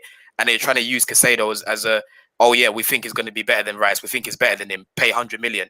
It doesn't work like that. Do you know what I mean? That's the whole point of negotiating. So I think we'll meet in the middle. I just think they're just dragging their heels a bit now because they're feeling spiteful. They're feeling some type of way. You get it? It's that you know that ex you can't get rid of. They just can't leave you alone. That's right. They just keep coming back, demanding something that's not theirs. This is the equivalent of giving your friend like a game, yeah? You're bringing it, you're asking for it back now, and he's like, no, I'm not giving it back. I'm not giving it back. Like, what do you mean you're not giving it back? It's not yours. Do you know what I mean? Colwell's not yours. He's our player. He's under contract. Leave him alone. Do you get it? So I just think they're just trying to be a little bit spiteful now. I didn't know you're such a ladies man. You just have them just like crawling back, waiting for you every time. It's like, yo, man, you went down. I listen. You know what I mean, man? There's certain people in this life you can't get rid of. Do you know what I'm saying? So with Brighton, they're just annoying. I pray. Yeah, listen, Brighton, their scouting team's mad. I pray, inshallah, these lot will never find a gem again. Inshallah, because we done a lot of business with these guys. I thought, we can help each other again in the future. You know what I mean? We gave them 23 million for Potter. They took Lamptey off us. They took Gilmore off us. I thought, business transactions. We've got a nice relationship there. But now they've burnt that bridge. I don't want to deal with Brighton again. This is true because Cucurella was another one where they wouldn't push over, and they made us pay over, in my opinion, over the odds for him. Let's be serious. We even sweetened them up by giving them 60 million plus and Colwell. Do you know what I'm saying? So I don't understand. Like right now, like AJ said at the beginning, they are moving out of character. Do you know what I mean? This is not a good look for a club like Brighton. And if we end up paying that 100 million, it will just set further precedent, not just for Chelsea, but for future clubs going forward, because that will mean that any small club like Brighton will just start demanding a madness. Do you know what I mean? For players that have hardly done anything in the league. Do you know what I'm saying? So we've got to hold out and pay less than 100 million. But what we can't do is walk away. So Caicedo needs to push as much as he can, because if we walk away, I know you really like Lavia, but let's be real here. Caicedo's a different level to him right now. He's a different level. Oh, without quite. He's 19. Let's not forget he's 19, right? 2 years. No, he is. I'm not putting him down, but in comparison to Caicedo, we're talking about a guy that's just instantly going to elevate us. I think what you're talking about, and I would agree with, is we need somebody that's a little bit further along in their development right now. Yeah, we can't be playing with like 18 and 19-year-olds all over the pitch. And as much as like you think 21's not that much of a difference, it really is, because he's been playing. No, he's been playing at a senior level for a while now. Like a couple of years now. So that to me makes a difference. It's not. Yeah. It's even to say that though. It's not to say that I don't think that Lavia can come in and do a job for us. I just don't think that at his age he fits the profile of the team that we're building right now. Yeah. That's just what it is for me. Fraser says how I look at it. Right. We need to get Egbali over there like he did against Benfica. That'll get him going. He's got something about him, Egbali, isn't he? When he's in front of people. How I look at it right now as well, like going back to what David was saying, not David, sorry, Daniel. How can I call him David? Daniel. He was saying before about Santos, giving Santos an opportunity. Obviously, we didn't see much of Santos. I think he's really impressed me in pre-season. Do you know what I'm saying? So as long as both been good, really. Cassidy as well. I think Cassidy will get loaned out because he's more progressive. I think he'll be the one that will get loaned out. But Santos, listen, I want to see him as the understudy to Caicedo when we bring him in. Do you know what I'm saying? There's no point of bringing in a Lavia as well when they're the same age and they play the same position. So for me, how I look at it right now, Santos should be the understudy for Caicedo. Bring in Caicedo, he's our main target. Let's not put it out in the air about, let's just walk away from Brighton. Just leave them now, because what's going to happen is if we do that, all we're doing is going to strengthen the rival, because the rival could just come in and pay the money. Do you know what I'm saying? And now it's a problem. So let's just negotiate and try to bring it down as much as we can. At the beginning of the summer window, I think I said it, and probably most of us here said that we need two midfielders. We get rid of Kovacic, we let Kante go. Obviously, Jorginho was left, and we've only left with Enzo Fernandez. We're now in a position where we still haven't got Caicedo in, and now we're seeing pre-season started. We've seen a bit of Santos. He's now got his work permit. He's available. You also need to now think about the amount of games that we will be playing this season once a week. I can see both of these players above if we get Caicedo being able to manage and play 38 games, all of them, no problems, in my opinion. Can we get away with having a Santos for this season, maybe to come in cup games and switch with these two in between games later in and stuff like that? Yes. I still think we need another midfielder though. But if it means this season we can maybe cut that or get away with that, providing we get Caicedo, then I think bringing in Santos in or having someone else behind that, backing it, one of the young boys, maybe we will get away with that just for this season for now. But then we need to go out and look for someone else, I feel. Exactly. And the reason why I'm comfortable with a Santos is he's actually got more senior appearances than a Lavia. I'm not saying it's better than Lavia, but I don't see him going into the Prem and not being able to bring that quality that we've seen in pre-season. Do you get it? Like against Wrexham, he played well. I said, do you know what? It was only Wrexham. Let's see how he does against Premier League opposition. Do you know what I'm saying? And against Premier League opposition, a team that's great at building up from the back, a team that, you can't get close to them when they're building from the back. He done really well. Do you know what I'm saying? So he's got the build for it. Physically, he's ready. He's really good. He's really impressed me. So I don't see the need to go and get Lavia now, because Santos, again, he looks really good and he can be the understudy. What we do need is attacking midfielders. So obviously we're looking at Kudus now. Well, we're going to go to Turkey that. Yeah, that's where I want to go. With. We're going to obviously you got into that, but let's get into. I'm just going to go on the record. I'm not in agreement with that, but I'm just going to leave that there. Okay, so let's quickly jump onto the Kudus situation. Obviously, Gallagher as well. The fact that Gallagher's up for 40 or 50 million, we're being told now, and then it looks like the potential is that if we get rid of him, it might be a knock-on effect of bringing in someone like Kudus. Let's start with Couch. Couch, I want to get your thoughts on Kudus as a player. I mean, do you think he's a really good option for Chelsea? Obviously, he's a goal scorer. He scored 18 goals in all competitions last season. He doesn't create as much, but he adds that additional killer threat from midfield, maybe something we've not had for a while. I mean, £40 million as well, from what we're being told. What's your thoughts on unbelievable option? Unbelievable option for a squad like Chelsea. I think what I like most about Kudus, the goal scoring is great, but I think that his diversity, his ability to play in multiple positions and not see much drop off, like his adaptability is something that we're going to need in the squad. Especially if we're trying to build a smaller squad, you want to have a few guys that can fill a few different holes. So for me, I look at very similar. I think that Kudus comes in and he replaces Gallagher easily. And if I can just go further with that, like what I'm seeing right now with the way we're moving in the scouting department, or we're moving in the transfer department, it looks to me that what is the number one requirement in the Chelsea side right now is technical ability. Facts. You have to be able to be a technical footballer to play for this club right now. I agree. Anywhere on the pitch, doesn't matter where you are. If you're not technically sound, you're not going to play for this club. And the transfers out are evident of that, and the transfers in are evident of that as well. That's the number one priority right now. Before physicality, before anything that comes with pace and power. The first thing that we were looking for is technical ability, and I'm here for that. I think and it also complements the Poch system. When what we've seen in the last two games, you can see that he's going that way. With that, he wants players that are quick, win the ball back quick, and then able to be direct. Drive the balls, move the ball quick, have the ability to beat a man as well. And you know what, Couch? That's a good point that you make, because I spoke about this the other day. I said, I was even saying it last season when it came to the signings we made as of January. I noticed a trend in terms of the profile we're bringing in. Do you know what I mean? Look at Badiashile. I know you're not fully convinced by him, but he's comfortable on the ball. He's quite technical. Do you know what I mean? Enzo Fernandez, there's no debates about his technical ability. Do you know what I mean? Even Angelo Gabriel, he looks quite technical on the ball. Kudus, he's very technical. Cherki, very technical. So we're looking to bring in players that are very comfortable on the ball. Do you know what I mean? Because when it comes to building from the back, you can't have someone who isn't able to open up their body right. Someone who's going to have a loose touch. And this is exactly why Sterling stuck out the other day. Because when it comes to physical, when it comes to technical ability, we will know that Sterling isn't the most technical player. And if you look at the two games that we've seen already, in comparison to everyone else, he's the one that's looking like the ball's a hot potato. It's bouncing off of him. Do you know what I mean? His decision making's been poor. He just doesn't look as comfy on the ball. So you are right in what you say, Couch. Like, you can definitely see the difference now in quality. And the starting point is that these players are very technical, very, very comfortable on the ball.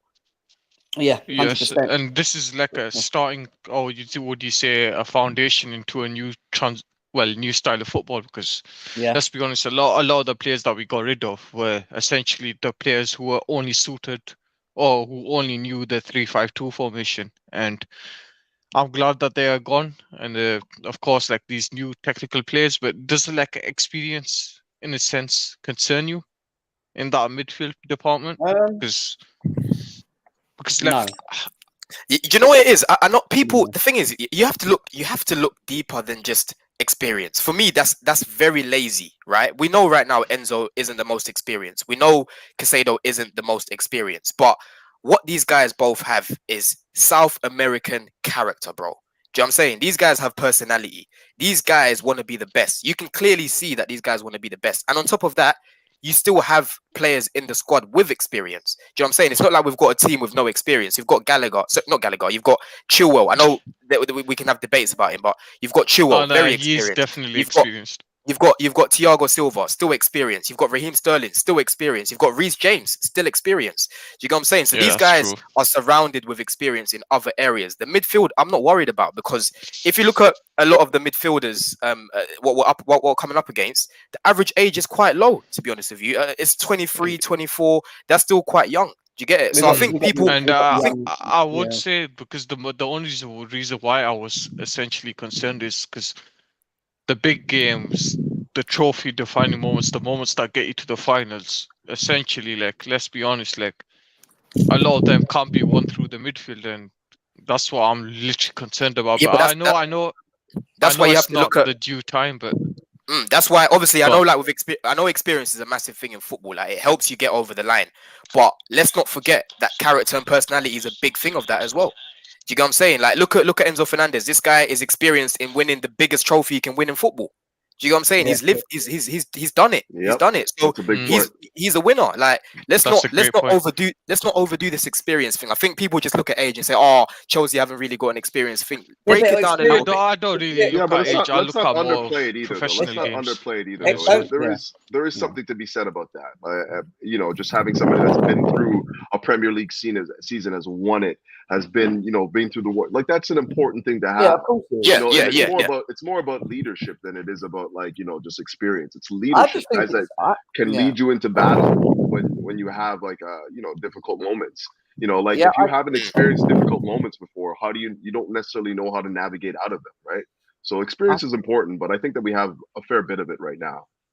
I think the big thing in all of this, and I agree with the experience thing, I think experience can also come in. You look at Caicedo, right? He's experienced in playing, right? You could say that. He's played in the Premier League for how long now? 2 seasons, yeah? You can use that as a big factor as to why Somebody's Chelsea mic is won. crazy right now. I don't know whose it is. You hear that?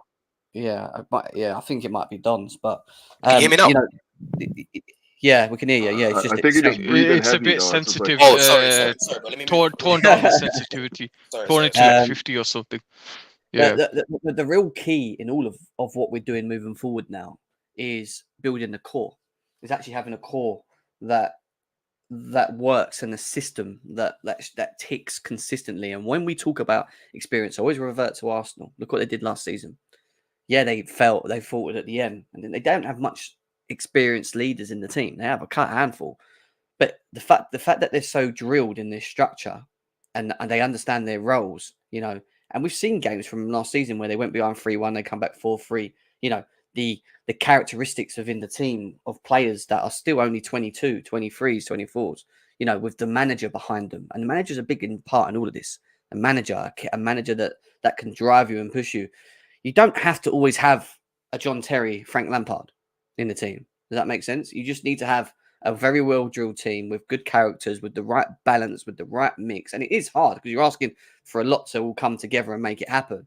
But I feel these are all key characteristics and things that you need in a squad to become successful anyway, barring the leadership and experience. And if you look at the market, I know right now, ideally, we would love to bring in a lot more experience. But I've said this point before. If you look at the market right now and you look at midfielders we can bring in, who is out there realistically that we can bring in that has the experience that people are asking for? Do you get it? Because I can only think of, if you look at profile of midfielders we need a progressive midfielder like a Kudus, for example. Valverde would be perfect, but he's not realistic. Do you get it? Like, there's no one really out there that you can think of who's got a lot of experience and is available and attainable in this market. Most players, especially midfielders now, that are available or we've got a chance of getting, are young. They're young players. So this is just the market that we're in. Ideally, yes, we would love experience, but let's just look at the market. What experience is out there right now? What experience is out there right And now? that goes to the whole thing of what I say about the striking options. And people go, yeah, but we need striker. What are we doing? Blimmin' hell, no. But you get yourself a Kudus. You've got Nkunku. Jackson is a big question mark still, but from what I've seen of him in the last 2 games, he's kind of impressed me a He little looks bit. tidy, man. He looks tidy. You know, like, do we need to rush a limited area? Because if you don't get Osimhen, which we're not going to, because we're not going to spend that money, what does it leave you with? You're not going to rush to get a Vlahovic who looks like he's going PSG, Harry Kane that's going Bayern Munich. It's limited. So what do? You then try and build a squad of players that can contribute to goals. And Kudus is very important in doing that for me. I know we're talking about his technical side as well, but for me, the last 3 years, there's been a thing of hit and misses in front of goal. And bringing someone in with like him with Nkunku and the potentials of Jackson, hopefully firing as well, fingers crossed, that might alleviate the fact of actually needing a focal point number 9 at this moment in time. Because I don't think there's any available. Do we consider, Kudus and Kunku, are they experienced, or do we consider these guys experienced? Yeah, definitely.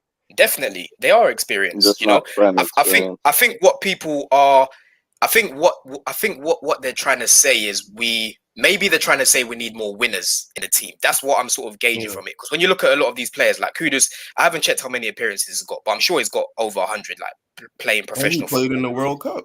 Played in the World Cup as well. World Cup, it's a whole different level, Once you played in the World Cup, there's no question in the person's mentality and experience anymore. Even Caicedo, like I know obviously he wasn't playing in the Prem before he came, but this guy broke through in the league he was playing before quite early. He's been playing men's football. Do you get it? And he's obviously gone to Brighton and just carried on doing what he was doing before. So I think maybe people are trying to say we need more winners so we can actually get over the line. Because a lot of these players we're looking at, when you actually break it down, they are quite experienced, playing like men's football. But winners, we've got winners in this team. Do you know what I'm saying? We still have winners in this team. They're looking at the age profile, I believe. But then when we're linked to players that are 28, 29, 27, it's like, oh, they're too old. So it's like you can't really. Yeah, you want players, and you want to bring in players in their prime too, right? Like that's. Yeah. I just think the balance right now is lopsided to young. Very much so. We got like probably the youngest squad in the league right now, if I'm not mistaken. We do. So that will have its side effects. Let's not kid ourselves here. But again, but as I said before, like, and I've been saying from time, I don't think that this is like a sprint. This is a marathon. Bring in as much talent as you can right now. Allow it to like mature, coalesce. And then when we see when we're ready to race, I don't think that we're ready to race this year. I don't think that we're anywhere near ready to race. Exactly. And if we build like this, like you've said, Couch, what we're doing, we're letting it marinate. Do you know what I mean? Right now, obviously, no one's expecting much from Chelsea. Rivals are just putting us down a bit. Like Chelsea ain't gonna do anything. Listen, we know the problems that we had last season internally, right? We know, and the team's been completely flipped. And so far, we've seen massive improvements. We're actually seeing style of play. We're seeing tactics, and like you said, Couch, you're seeing players who are quite technical, right? So, listen, I think right now it's better for us to have a team with the profiles that we've got in terms of age, because they will consistently compete and win a lot more together because they're developing together. Whereas if we bring in, let's say, an experienced player now, but he's older, we're not ready to win right now anyway. Do you get what I'm trying to say? So long term, this will help us, to be honest with you, if they all develop together. Not only that, like if this team surprises in the first half of the season, they surprise and they're like, sending up the table. Who's to say you don't put in a cheeky bid in January just to solidify and get a little bit more experience in there to help in the room, to help with, just like getting it over the line like that. Yeah. That's also an option. It doesn't need to happen this summer right now. Yeah. Like I'm always trying to look at what the scenarios are long term. I think that Chelsea supporters right now are very much about this year, just because we don't want to be having this similar season to we did last year. But this is still a marathon for me. We don't have to be a finished article this summer. We're not. And obviously Kudus over Turkey. Kudus is the Malouda regen. Malouda offered us option on the wing or option in a 3-man midfield. There's also the option of Olise as well. And people say, well, it's one of the 3, but there's a good chance that if we sell Conor Gallagher, and I think we can all agree that Conor Gallagher needs to go, right? He's just not Chelsea material. Get that man out of here. You get Kudus in, who Gallagher. gives you the 10 role, maybe, but can also play off the right, the versatility, what Couch said, I agree with. But then maybe you find us buying an Elise on top of that. I would Then- love then- that. I've got a I strong would feeling it's going to be love both. that. I've got a strong Yeah. feeling it's going to be both because we've got rid of Havertz, we've got rid of Mason Mount, and we've got rid of Gallagher. I know it's one game a week, but Kudus bringing him in. If you look at the right, we're only going to have Madueke there because you can move Sterling to the left. So you technically still have a spot for Elise to come in if we get rid of Gallagher because Kudus can just be a midfield option. Obviously, he can play on the wing if we need him. Let's say we've got injuries or whatever. What about Chukwuemeka? We keep skipping over this Carney, guy. yeah, that's true. He's been I playing would in the actually deeper role, loan though, right? Carney. I would loan think Carney it has for to you. be either Kudus or Elise. I think if we bring in two left-footed not- players who also play on the right side or could play center, I think it's just a little too much. Then we have Carney, then we have Nkunku. It's a little bit overkill. It has to be one. No, I don't necessarily agree with that. But I want to say this though too. With Elise, it's not always about like what players you have for a specific position on the pitch. It's what they bring to the game. Like you want to be able to change the game. Like for me, Profiles. Elise gives you a completely different skill set and attributes to that of Madueke, to that of Carney. So that's the more important thing. Like, how are you going to bring you got to bring players into the club that can solve problems for you. Okay, so now we have a team that, you know what I mean? Like if you guys notice what we did the game against Brighton, we played with basically a 3-2-4-1. We didn't use our right back to bomb up the pitch. We needed somebody on the right side. We Sorry? actually went to a 4-2-4 in game if you watch closely. It was Yeah, Well, when no, they I shifted mean from when we're the playing back off from the back, Yeah. it looked like we set up with a back three, right? It was Yeah. like Gusto, Silva, and Colwell, right? So it looked 3-2-4-1 to me, just playing out. And if you notice, like Gusto didn't get up the pitch very much. He didn't get up at all. You need somebody on that right side that can just control the game, put in the telling crosses, that can be very dangerous in 1v1 situations. And that to me is essentially what you get from Elise. His ball delivery is exceptional. We don't have anyone in the squad that can deliver the ball. Well, obviously Enzo, but like deliver the ball from out wide with that sort of quality, and doesn't need an overlapping run in order to be effective. He brings a different skill set to what we have, and I think that's the one that we need in this club right now. I'm not gonna lie. I agree he brings a different skill set, but I'm just saying, if we're gonna bring in both of these players, because you're saying that you think it's both. I don't know if you think we're gonna bring both, but I do. a lot of people say we're gonna bring both. That to me, and that's fine, but to me that says that somebody who's there already is going to be moved. It's either going to be Sterling or it's going to be. But that's not a problem, though, is it, really? That's the two options that are going to fall to the wayside if we bring in both of these players. Yeah, it could very likely be Sterling. I don't know. It could very likely. Like he's been moving around a bit too. I think there's nothing wrong with having. There's nothing wrong with having competition in this team. This is the one thing that I've been saying for a long time. I want to see us have, and if it means we're going to bring in these young talents across Europe that are, top players that could potentially become better in the Poch system and improve in playing, playing at Chelsea, then do it, because throwing Sterling on the left to compete with Mudryk is not a bad thing. That means it keeps them both on their toes, and they're both going to want to push because there's not going to be many games next season. You bring in Elise and you've got Madueke on the right. It keeps Madueke on his toes. I also still worry a little bit of Madueke just from the injury-prone side of things because, it could happen, and then what, And then you also look at Kudus and what he can offer from not just obviously in the 10, but across that left, right, whatever. I think he brings us something different to Elise. This is why I think Kudus for me is number one, because he brings goals, and I want goals. Yeah, Elise brings assists, and that's something that I agree with Couch. He has 11 assists last season. Kudus has 11 goals last season in the league. Work that one out. You have both of them in the same team. Inject that into our midfield. I love that.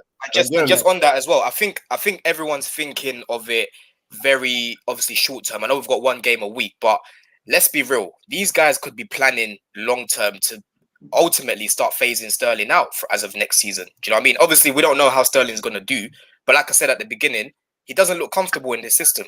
Technically, he doesn't. So if you bring in an Elise and you bring in a Kudus, I'm sorry, like we're definitely going to be one of the favorites to get top 4. Do you know what I'm saying? And next season we'll have a lot more games. How do we get That's Caicedo? bringing in. Calma. No, but listen. If we plug those holes, there's no reason why we shouldn't be getting top 4. Do you know what I'm saying? Like I know we haven't seen it in the season as of yet, but let's not act as if we haven't got a good coach and good players. Like I know people want to hide away from it, but we're not in any phases like Arsenal. We don't do that at Chelsea. Do you get it? We're going to have the players, so it's time for them to get stuck in and actually do what they need to do. So how I look at it is bringing in Kudus and Olise.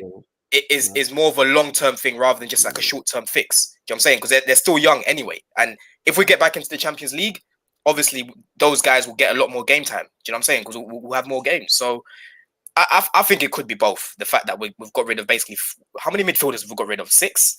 How many we've got rid of? Yeah. So I don't see a problem with bringing in both, to be honest. And like Jem said, it will be competition for Madueke, Sterling. Again, I'm quite skeptical. I'm quite skeptical about him. As much as I rate him and I love his time in the Prem, I'm very, very skeptical about him going forward because I just feel like he's going to get left behind really soon, in all honesty. Yep. You know, 22. That's my only concern. It's just that somebody's gonna get dropped out, and if I'm cool if it's Sterling. I mean, somebody's gonna get dropped out. This is. You come to Chelsea because you want to be competing against the best of the best. That's what. Exactly. When people talk about like we want our old Chelsea back, think about how ruthless we were. When we bring in like what's his name, Shevchenko. We bring in all these guys that we're competing with, guys that have been winners for us. Every year we bring in somebody else to challenge it for a new position. And that's died off at Chelsea the last little while. That's died off. That's the old Chelsea.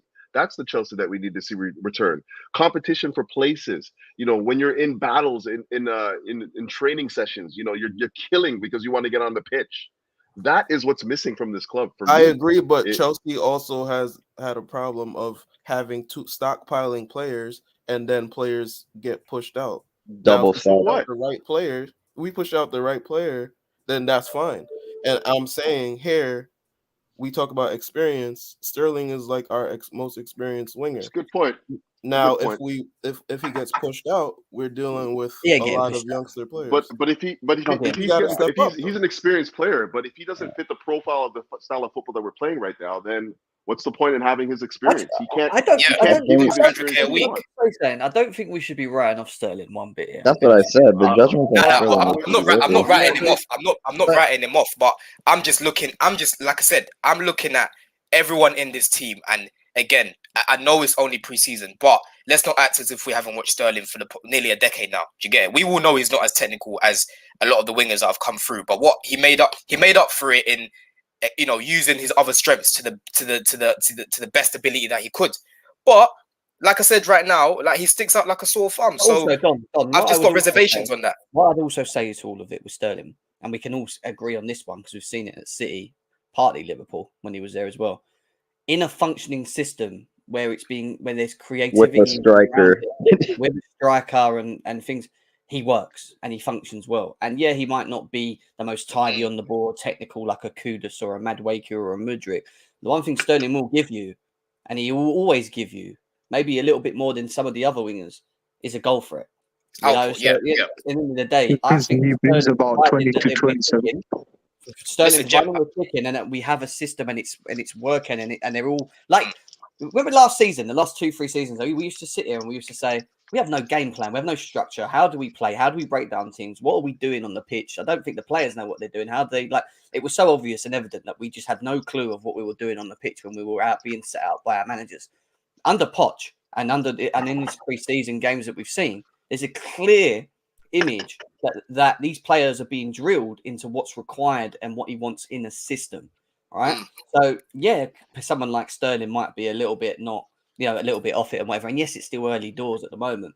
But later on in, going into the season, it might be that he starts thriving because the system completely starts ticking and it's balanced and we start getting the best out of these forward people. And this is what we want. We want to see the best out of all of them. Right. Yeah. So that's why I said we've got to wait because he will contribute to goals. He will. Yeah, no. I think it's going to be just one point, coach. I'll let you land in a sec, bro. Like, I think Sterling's going to play a big part. And like I said, I'm not writing him off. Listen, I love Sterling. I feel like Sterling gets disrespected a lot. Even the other day, I was having a debate because, in my opinion, he's top 10 greatest wingers the Prem has seen. right? And people were trying to tell me that he isn't. And in my opinion, he is. Do you get it? We can go into that if you guys want to. But for me, how I look at it is Sterling needs to hit the ground running because he's one of the senior players. He's probably the highest paid player in our team now as well, right? So I've got no excuses for him because the thing that I was saying last season is Sterling ain't going to work if we don't have quality around him. Because, Jem, you are right. Sterling only works in a team that has a system and a team that has quality. Do you know what I'm saying? Sterling's not like a hazard to pick up the ball and beat, 3-4 players. He's not that. He needs to be in a system that works. And now he's going to have quality around him. So what I'm saying is I'm not going to have excuses for Sterling and I'm not going to have as much patience as what I did last season. He has to kick on is the point that I'm making. So that's the point that I'm making. I'm not writing him off. I'm just saying that Sterling needs to kick on. Otherwise, he could find himself out of the door very soon. That's the point that I'm making. Yeah, and to be honest, the early signs, I'll say this. The problems that Sterling had last year were multiple, but his fitness was just all over the place. He didn't look like he had any acceleration, no separation. These are the things that he used to have that helped him, help make up for the lack of, technical ability in certain areas. And the last preseason game against Brighton, I did see a return to his acceleration. He was getting separation from the men. Obviously he wasn't really delivering the ball that we wanted to see, but his acceleration was back, and that's a big part of his game as far as I'm concerned. The next part now is he has to show that he can at least hang with the rest of the squad technically. We can't be breaking 3v2 and not expecting the ball to be delivered correctly. That just can't happen, So, and the signs are still there that he's still doing that at a high clip. He's getting separation, but he's not getting the ball to where it needs to be. Yeah, I get that. And in them moments, the truth is, the person that should be receiving the ball and turning and making them final passes into the people that are running in front shouldn't actually be Sterling. It should be Sterling, the one that's actually making the runs with his acceleration into them spaces, because that's where he's effective, right? That's what he's been doing for Man City. That's what I want to see. So Kudus coming in, or whoever, or at least say receiving it in the deeper role to then look up and play them balls into an Nkunku or Sterling, or whoever, or Mudryk, making them runs. Even with Mudryk to a degree, that's what you want to see him doing, using their acceleration to be able to create space and then obviously be effective in the box, right? And that's where I think he is effective. Once he gets the ball in the box and he receives the ball, I don't say all the time, but he's a bit better of a finisher than maybe someone like a Mudryk at the moment, or a Madueke, right? Who we know needs to practice on the finishing. Don't get me wrong. Here's why I have no bias. I'm a Jamie. My parents are Jamaican, and any Jamaican player that comes out anywhere, I'm following them, right? If I'm telling you right now that I'm not really 100% feeling Sterling, there's something to it, because I usually have a bias towards Jamaican players, usually. So there's something going on there. The thing, I think we've definitely got to give him the chance, because last season we just put him in a pile of shit and asked this guy to perform. Do you know what I'm saying? So I think now he's gonna have quality. So again, I'm literally the same as you, Couch. I love Sterling, but I'm not gonna have any excuses next season, because as long as we plug all those holes, it's now time for him to kick on. What are you saying, Kelly? What are you saying, Kelly? The issue is, if you don't have a competent striker by Sterling, you're never going to see the best of Sterling. So that means you're telling me Jackson, honestly, because Broya is going to be injured too long. You're literally just telling me that the hope is Jackson's going to be a competent enough Premier League striker. Why can't Nkunku be there? Nkunku and Jackson. Okay, Nkunku, I'm going to say this about Nkunku, and I think this starts another argument. That's why I don't want to talk about Nkunku right now. I don't see Nkunku as a striker. I see Nkunku as a 10, but that's an argument for another day. But he can play a 9. Look, for me, enough of this stopgap shit. Give me a good striker. Give me a good striker. Jem, the same thing with Kepa. What is this with the stopgap goalkeeper and the stopgap strikers? Give me a prime-time goalkeeper. Give me a prime-time striker. Our midfield targets look good. What I was saying earlier on, mate. People keep stressing about this striker situation. What striker? We're not getting one this season. No, I see the market. We're not getting one. So what do you do then? Go on. What do you do if you can't get a striker? What do you do? What we're doing now, you get Jackson, you get Nkunku and put him in the 9 sometimes, and then you get a competent midfielder. Yeah, but Kelly, what you're doing right now, you're basically trying to already line up an excuse for Sterling, and we're not doing that, bro. No. Right, I'm not. Let me just finish my point that I'm gonna say, bro. Yeah, like I know we haven't seen much of Jackson, but the guy already, you can clearly see that he's got a good first touch. Do you know what I mean? He can create as well as hold up the ball. Do you know what I mean? He got 4 assists in 2 games, and he can put his foot through the ball as well. So I'm looking at him and saying, okay, cool. You're a natural striker, and it looks like you're competent enough to be able to do a job when it comes to creating as a striker and also finishing your chances. So he is someone that Sterling can definitely play off of. Do you know what I'm saying? Whether we go in and get another striker is another thing. But like Jem's already said, the market is thin for strikers. Jackson looks like he will be enough for Sterling to at least show something. Do you get it? We can't look at it right now. We can't, bro. Look what he was doing, bro. You can just tell. You can just tell. Like you can just tell. Even from time, rivals are saying this Jackson guy looks good, bro. You can't ignore things like that. That Jackson link up with Mudryk was cold. I can't lie to you. I can't lie to you at all. So You're right. There's literally no. You can't say, oh yeah, well Sterling only works with a striker, bro. We've got Jackson there who can play that, bro. Strong as well, Jackson. He doesn't get bullied off the ball. He's strong. No. But then you're proving my point. So you're saying Jackson. You would believe Jackson is competent enough. Therefore, Sterling's going to fall on the sword. Yeah, Jackson should be the number 9. But what I'm saying to you is, do not be surprised if in games you see Nkunku playing as a number 9 and we have Kudus behind him and Sterling off the left and fucking Olise or Madueke off the right. That could happen. Yeah, this depends on what the match is calling for, really. Yeah. But honestly, Jackson is providing everything so far again this preseason. He's providing all the attributes and the characteristics that we need for a striker at Chelsea. This is it. Not really. That's the key point. Not really an aerial threat at all compared to Kai. Well, it's been 2 games, so again, we haven't seen. No, but he's not. He's traditionally no. Yeah, you can see by his size and his play style. But hey, one thing, 2 goals in 2 games from. Real quick, I know it's early, but I wanted to give a bit of praise to Poch, and I hate doing that. But Poch, I'm gonna tell you why.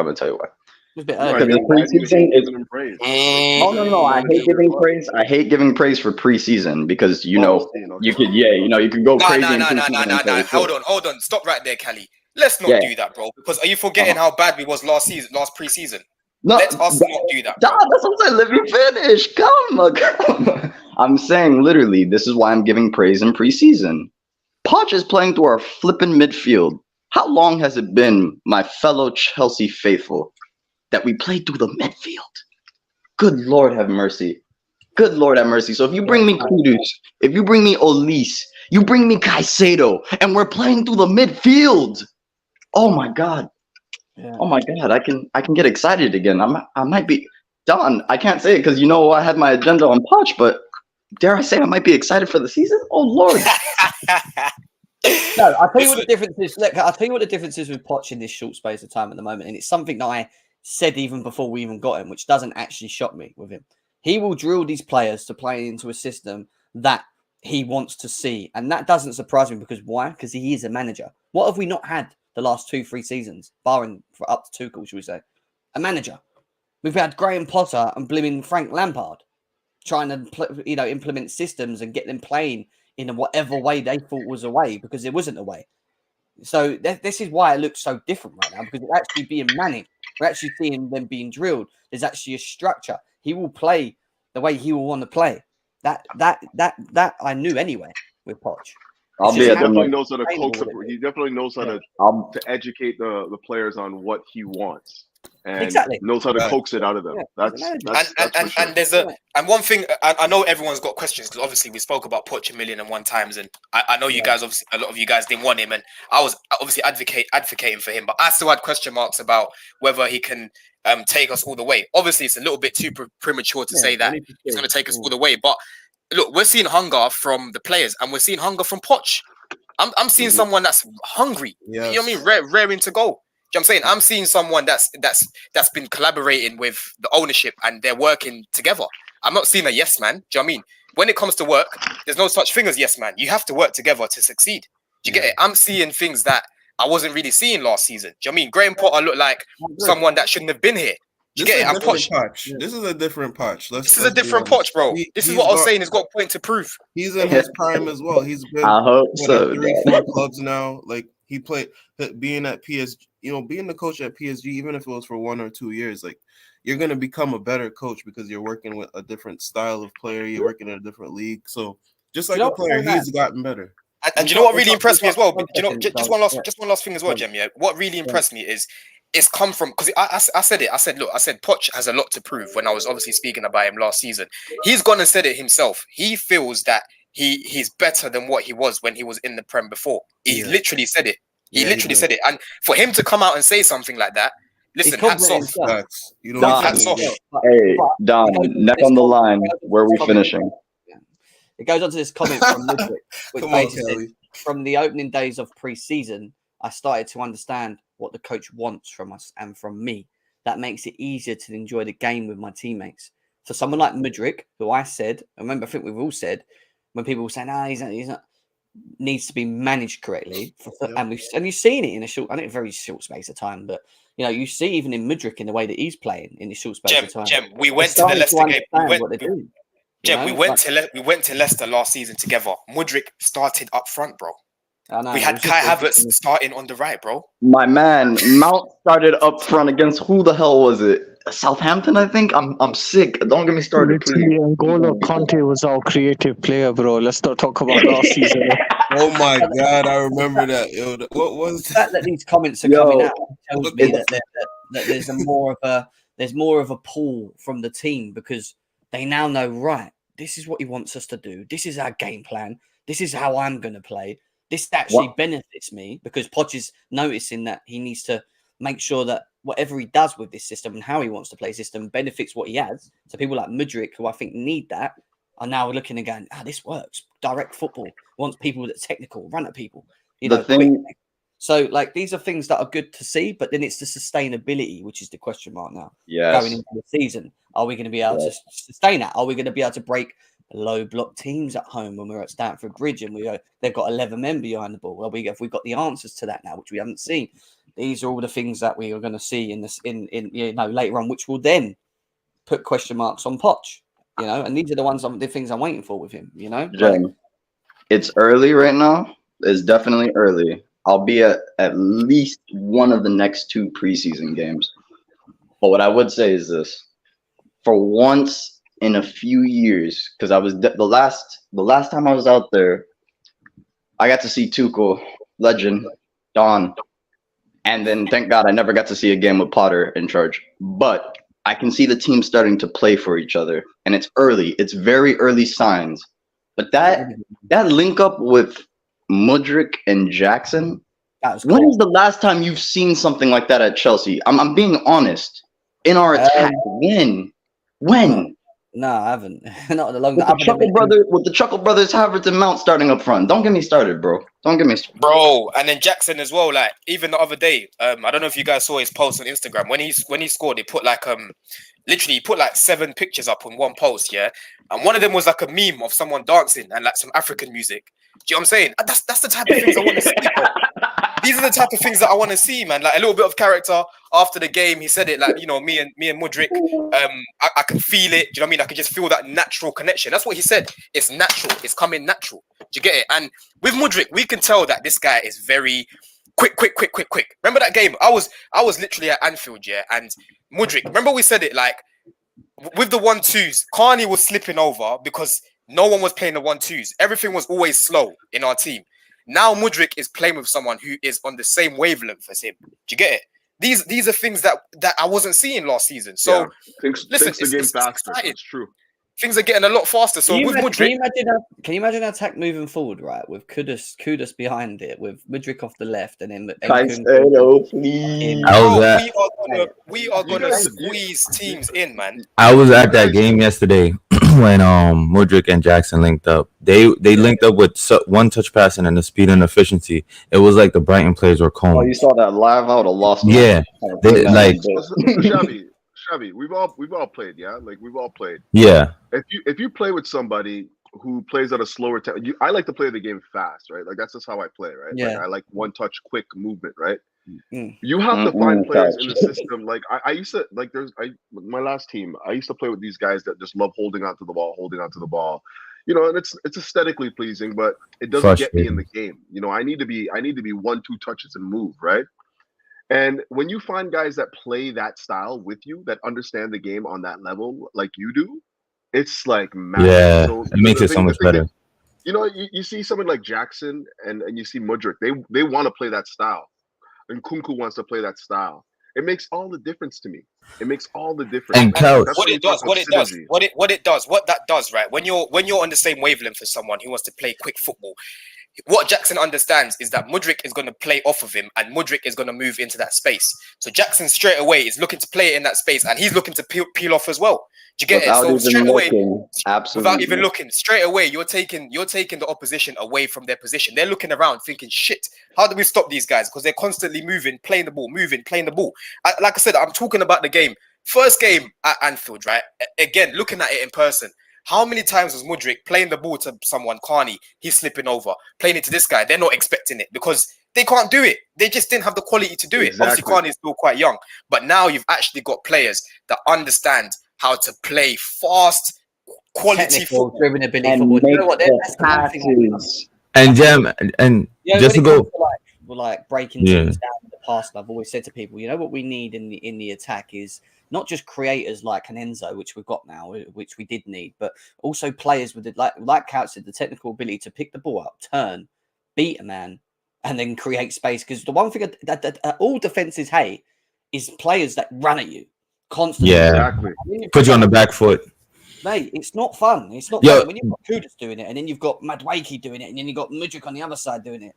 It's a problem. And then one thing to go back to Couch's point, why I always like playing fast and quick with 1-2s. The midfielders or whoever's defending you can't think as fast. You're holding on to the ball, they could kind of set up, get ready, and anticipate. When you're moving at a fast speed, it makes them have to react to what you're doing at a high level. You know what I mean? And one thing I like about Jackson is he's not just a running behind striker. His link-up play is very good, which I was surprised. I was like, whoa, this guy can link up play. Obviously, it's not the finished product, but he can do it, like, you know what I mean? At a good level. Yeah, and also no doubt. Brings some bit news here. Obviously, a couple minutes ago, there was a comment saying that Chelsea are close to sign Mohammed Kudus. Now, it was personal agreements first, and now we're being told it's close, but I don't know how. Let's wait till it's over the line. So that's great news if that's true. That's great news. When you talk about the 1-2s and the quick movement, look who does it really well. Arsenal. Do you know what I mean? I'm not trying to mirror Arsenal, but if you look at their attack, it's 1-2 movement, quick. Do you know what I'm saying? So listen, you're gonna score a lot of goals like that, because the opposition can't move as quickly as the attackers when they're doing that. It's borderline impossible. Do you know what I'm saying? Teams have ways to snuff it up because it's more about zonal marking when you're playing with teams that are 1-2 touches all the time, and you know you're less man marking, right? Because like if you're man marking, you're basically on the back heel, you're basically reacting to the movements of the attacker. Whereas you know if you play like a zonal marking, you're just taking players that come into your area, you know, and that's a little bit more easy, especially low block teams too. You know what I'm talking about. Like I've got to say, a little easier.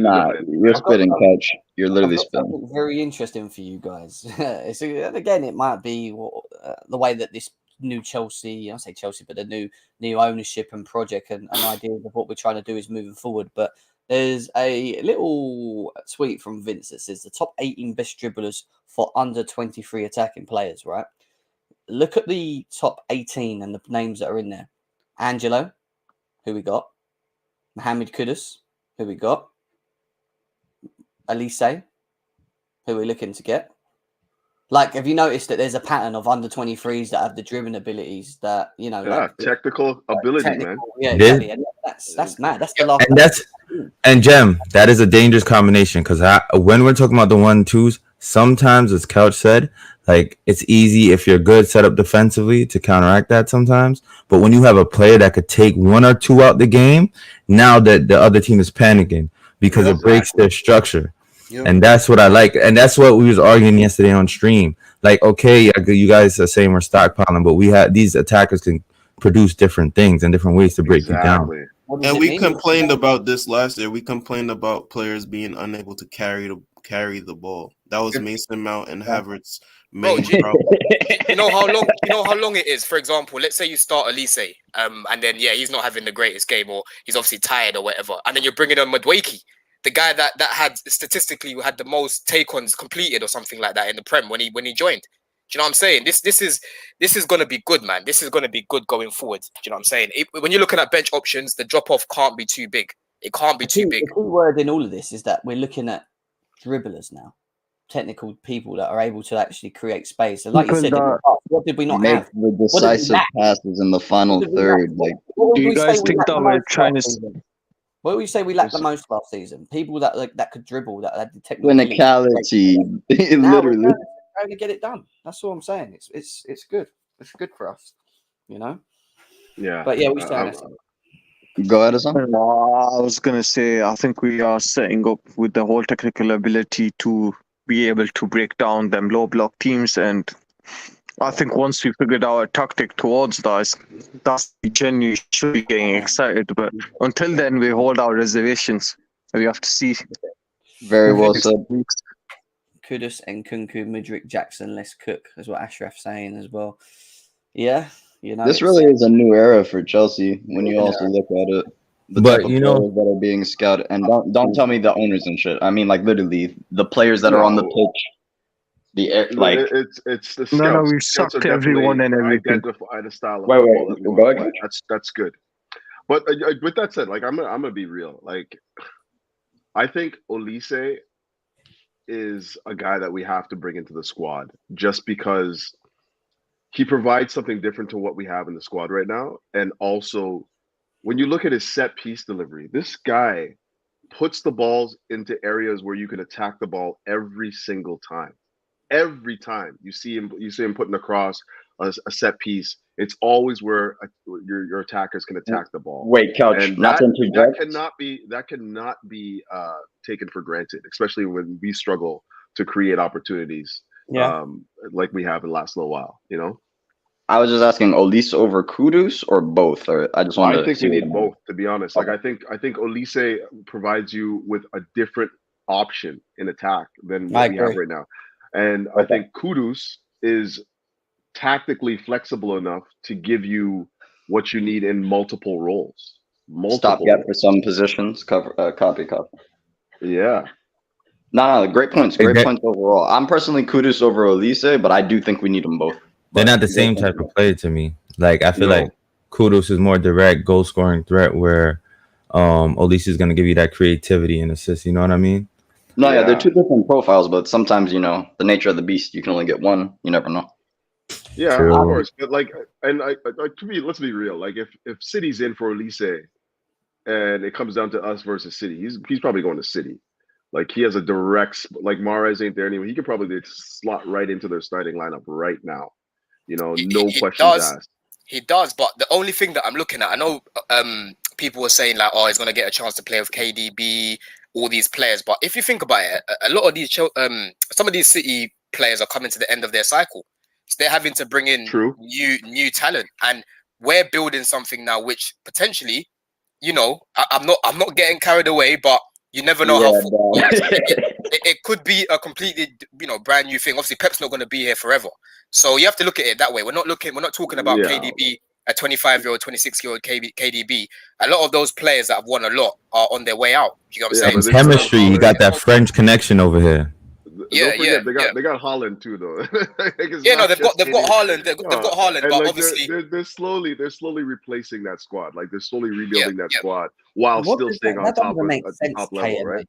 That makes no sense, mate. Angelo's going to Strasbourg. Moreira's definitely not ready for Chelsea. What are you talking? Then what? Where's that? This man said Moreira and Angelo, and I like Angelo, brother. Let's be sensible here. We're going into the big Premier League season, yeah. And you think that's good enough for depth? Come on, man. Nah, Moreira's not ready, man. Like I like the clips I saw of him, but he just didn't look like he's ready to step up yet. I don't think he played he barely has any professionals. It's all U21. Like even at that game in Wrexham, and that's why that Brighton game, Like I was kind of impressed. Like I could take it seriously because it was Brighton. Granted, they didn't have their overall full strength, but if you think about it, they lost McAllister and losing Caicedo and that's they had that Dahoud playing. Brighton are a good team in build up. Like I looked at how they were playing and how like they had the ball in their box. You know what I mean? And did not panic once, but just playing out the press. They're a decent side. You know what I mean? So the stuff that we were doing there was positive. It was way better than last year. And if you think, I think you guys said it. If you think about the preseason we had last year, the difference is massive right now. So and you could also one last thing. You can also see like these guys are forming kind of like a bond with each other, and I think that's an environment set by the manager. Yeah, I agree. 1,000%, absolutely. You touch a perfect point, Jem. How many times did I say last season? If you don't have chemistry, it will not work on the pitch. I kept banging on about this because I could see the chemistry that Arsenal had. I'm not using Arsenal as a benchmark, but I'm using them as an example. You kind of are, though. You kind of are. Yeah. Hold on, guys. Hold on, guys. I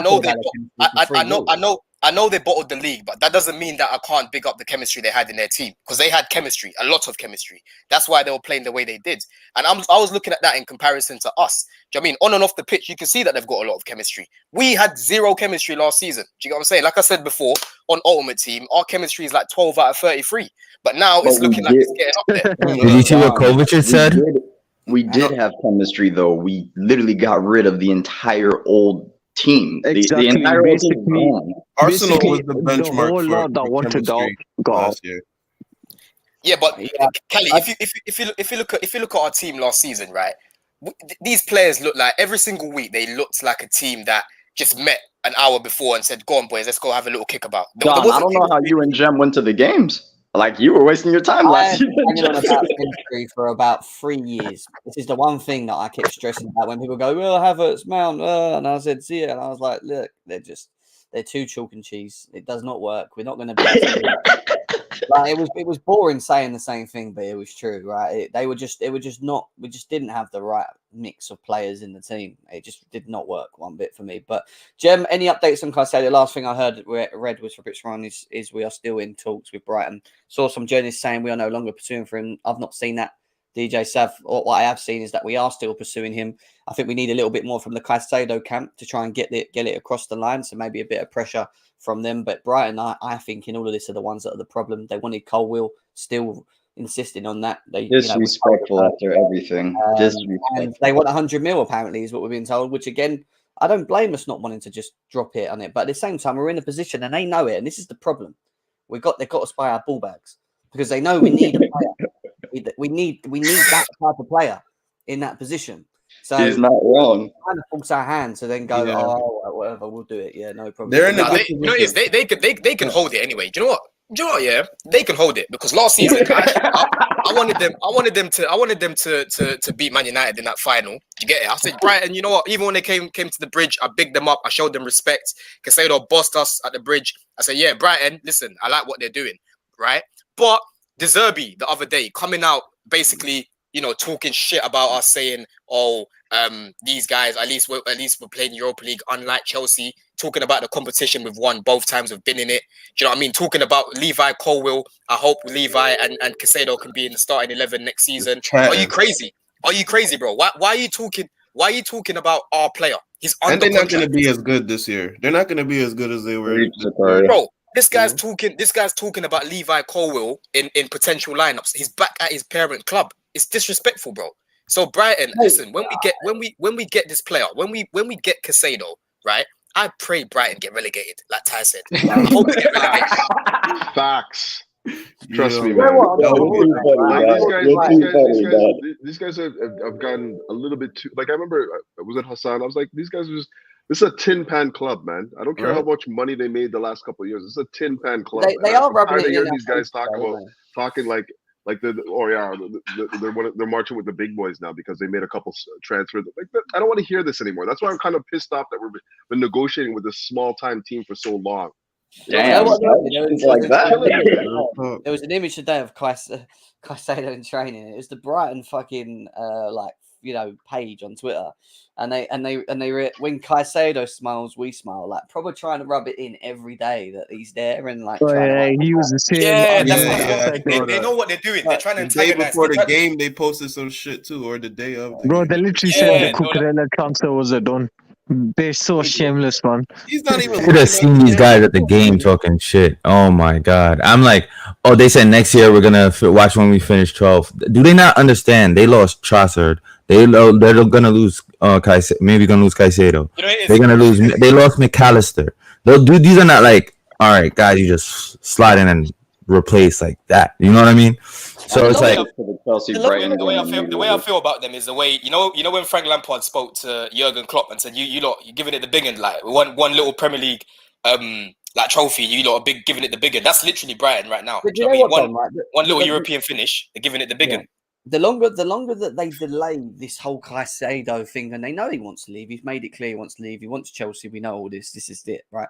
The longer that they keep delaying it, the longer it's going to take for them to replace him themselves. So why are they wasting time? Like, he wants to go, get to a deal, get it done, and go and sort out. It was Arsenal's fault. Like, what are you doing? Like, the thing is though, Jem, with Brighton, they're obviously we know about the scouting network. For all we know, they could already have a replacement sort of lined up already quickly. Do you know what I'm saying? Yeah. Obviously, I know it's still up in the air right now, but you are right. I don't think they're going to drag it all the way to the end of the transfer window. I think we'll get done, but they're just trying to frustrate us as much as they can. Do you know what I mean? They're pissed off about Colwell, so they're going to carry on. Yeah, be pissed off. It was our player. At the end of the day, why are you getting pissed off about a player that's not yours? Do you know what I mean? We told you we keep it. Like, if we give Brighton 90 million, how much have we given them in the last 12 months? I don't want to count. We took the recruiting department. There was the payment for Potter, 50, Cucurella. We gave him 100+ mil. We gave him 200 mil. In bro, serious business transactions between us and Brighton. Seriously, they playing crazy games with us after all of that. Even before you think this could be ended? It's disrespectful, man. Because my thing was the 100 mil thing. I understand. Let's be honest. From a business aspect, they saw Arsenal get right, and they were like, all right, we can knock it up to 100 mil, right? But the disrespectful thing to me is the comments by De Zerbi, is the comments by the owner. It's like, yo, we're trying to make a deal happen with you. We're not putting our business out there. We're doing this whole new approach where we talk to the club first before we put a bid in and all this. You guys waited for us to put 2 bids in just to reject us? Right? Nah, fuck off. When we get Caicedo, Brighton can suck a dick. The Rice value versus Caicedo value is so incorrect. You can't value Caicedo the same as Rice. There's just 4 or 5 reasons why that's just incorrect. City were coming in for him at one point, and then Arsenal just gave a bid that they couldn't refuse. Nah. Even the price point for Rice is disrespectful.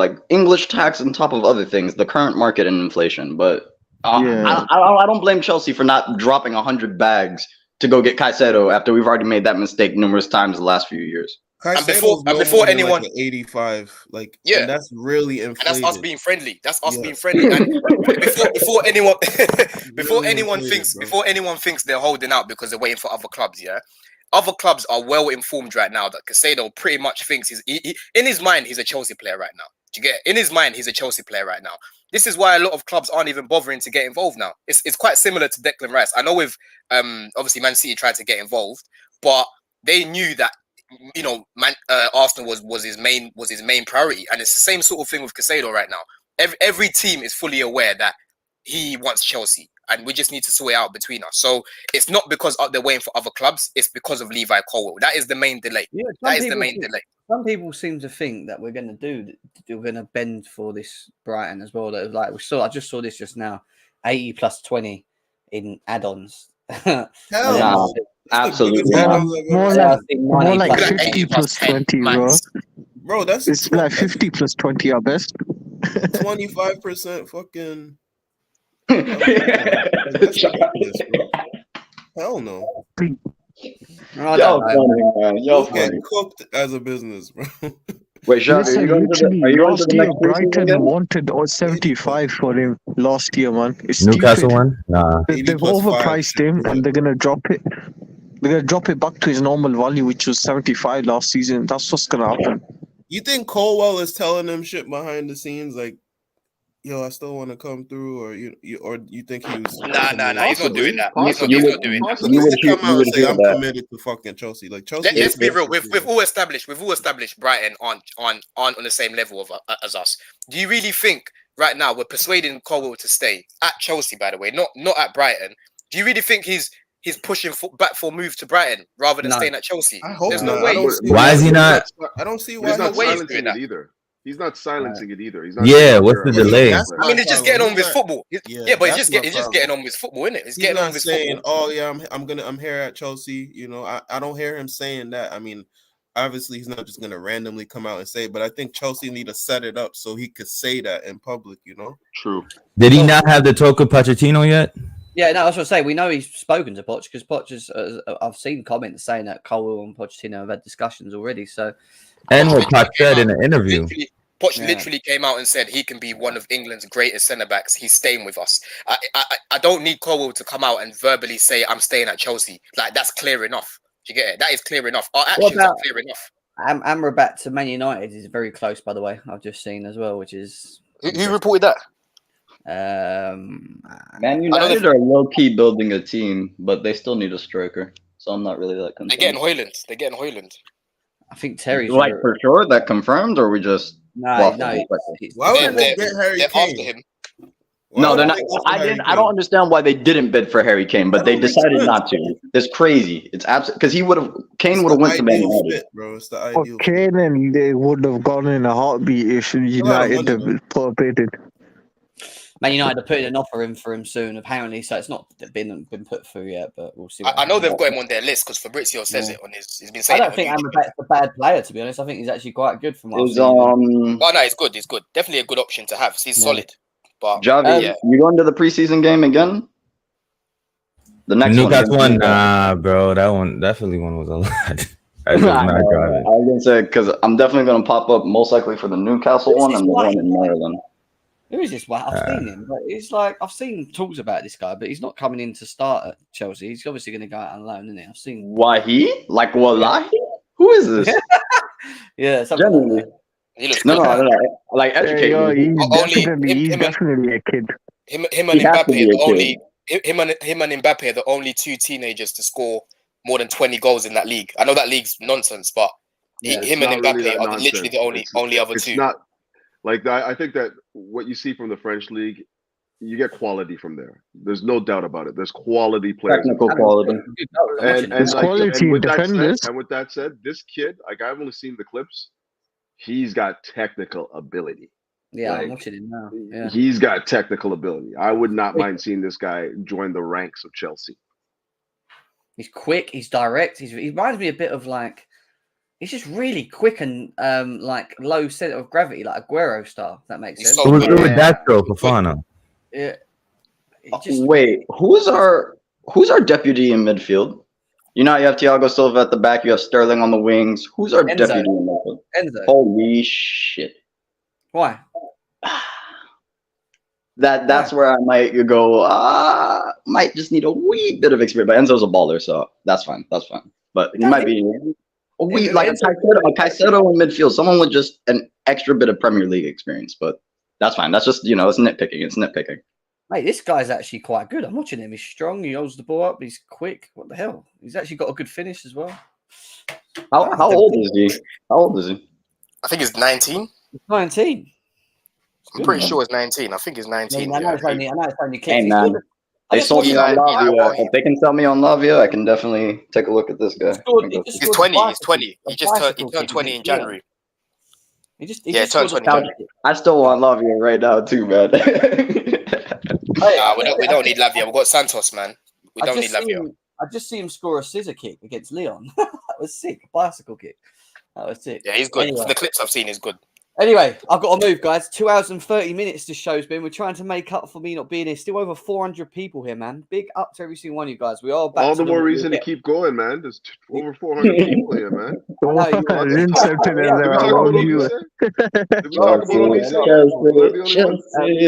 Chelsea. Because I'm back. They love us. They love the panel. They love you guys, man. You're smashing it. And we're not in the absolute mud right now.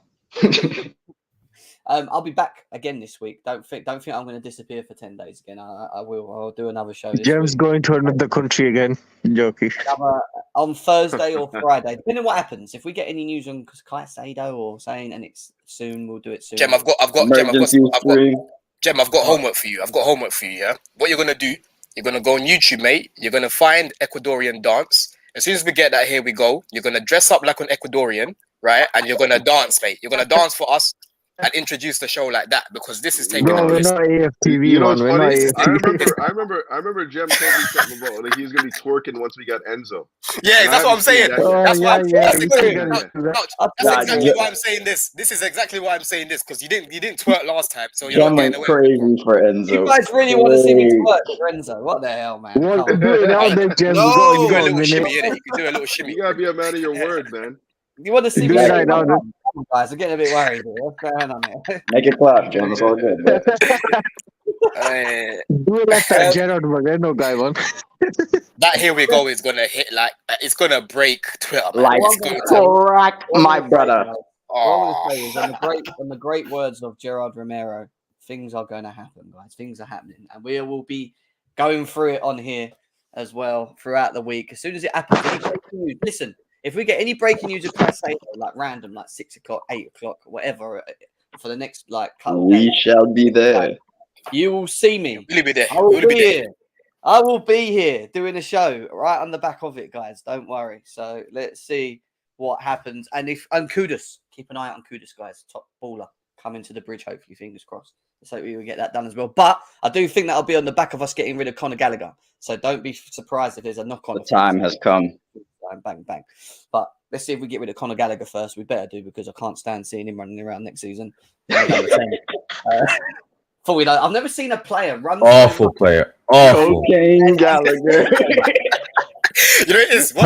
Couch knows how much I don't rate this guy, man. I wanted him out. Yeah, I wanted him out for ages. Yeah, but what done it for me completely, like where it was like there was no negotiations, was against Man United at Old Trafford. That guy. Okay, can I just say this? I'm just gonna say this.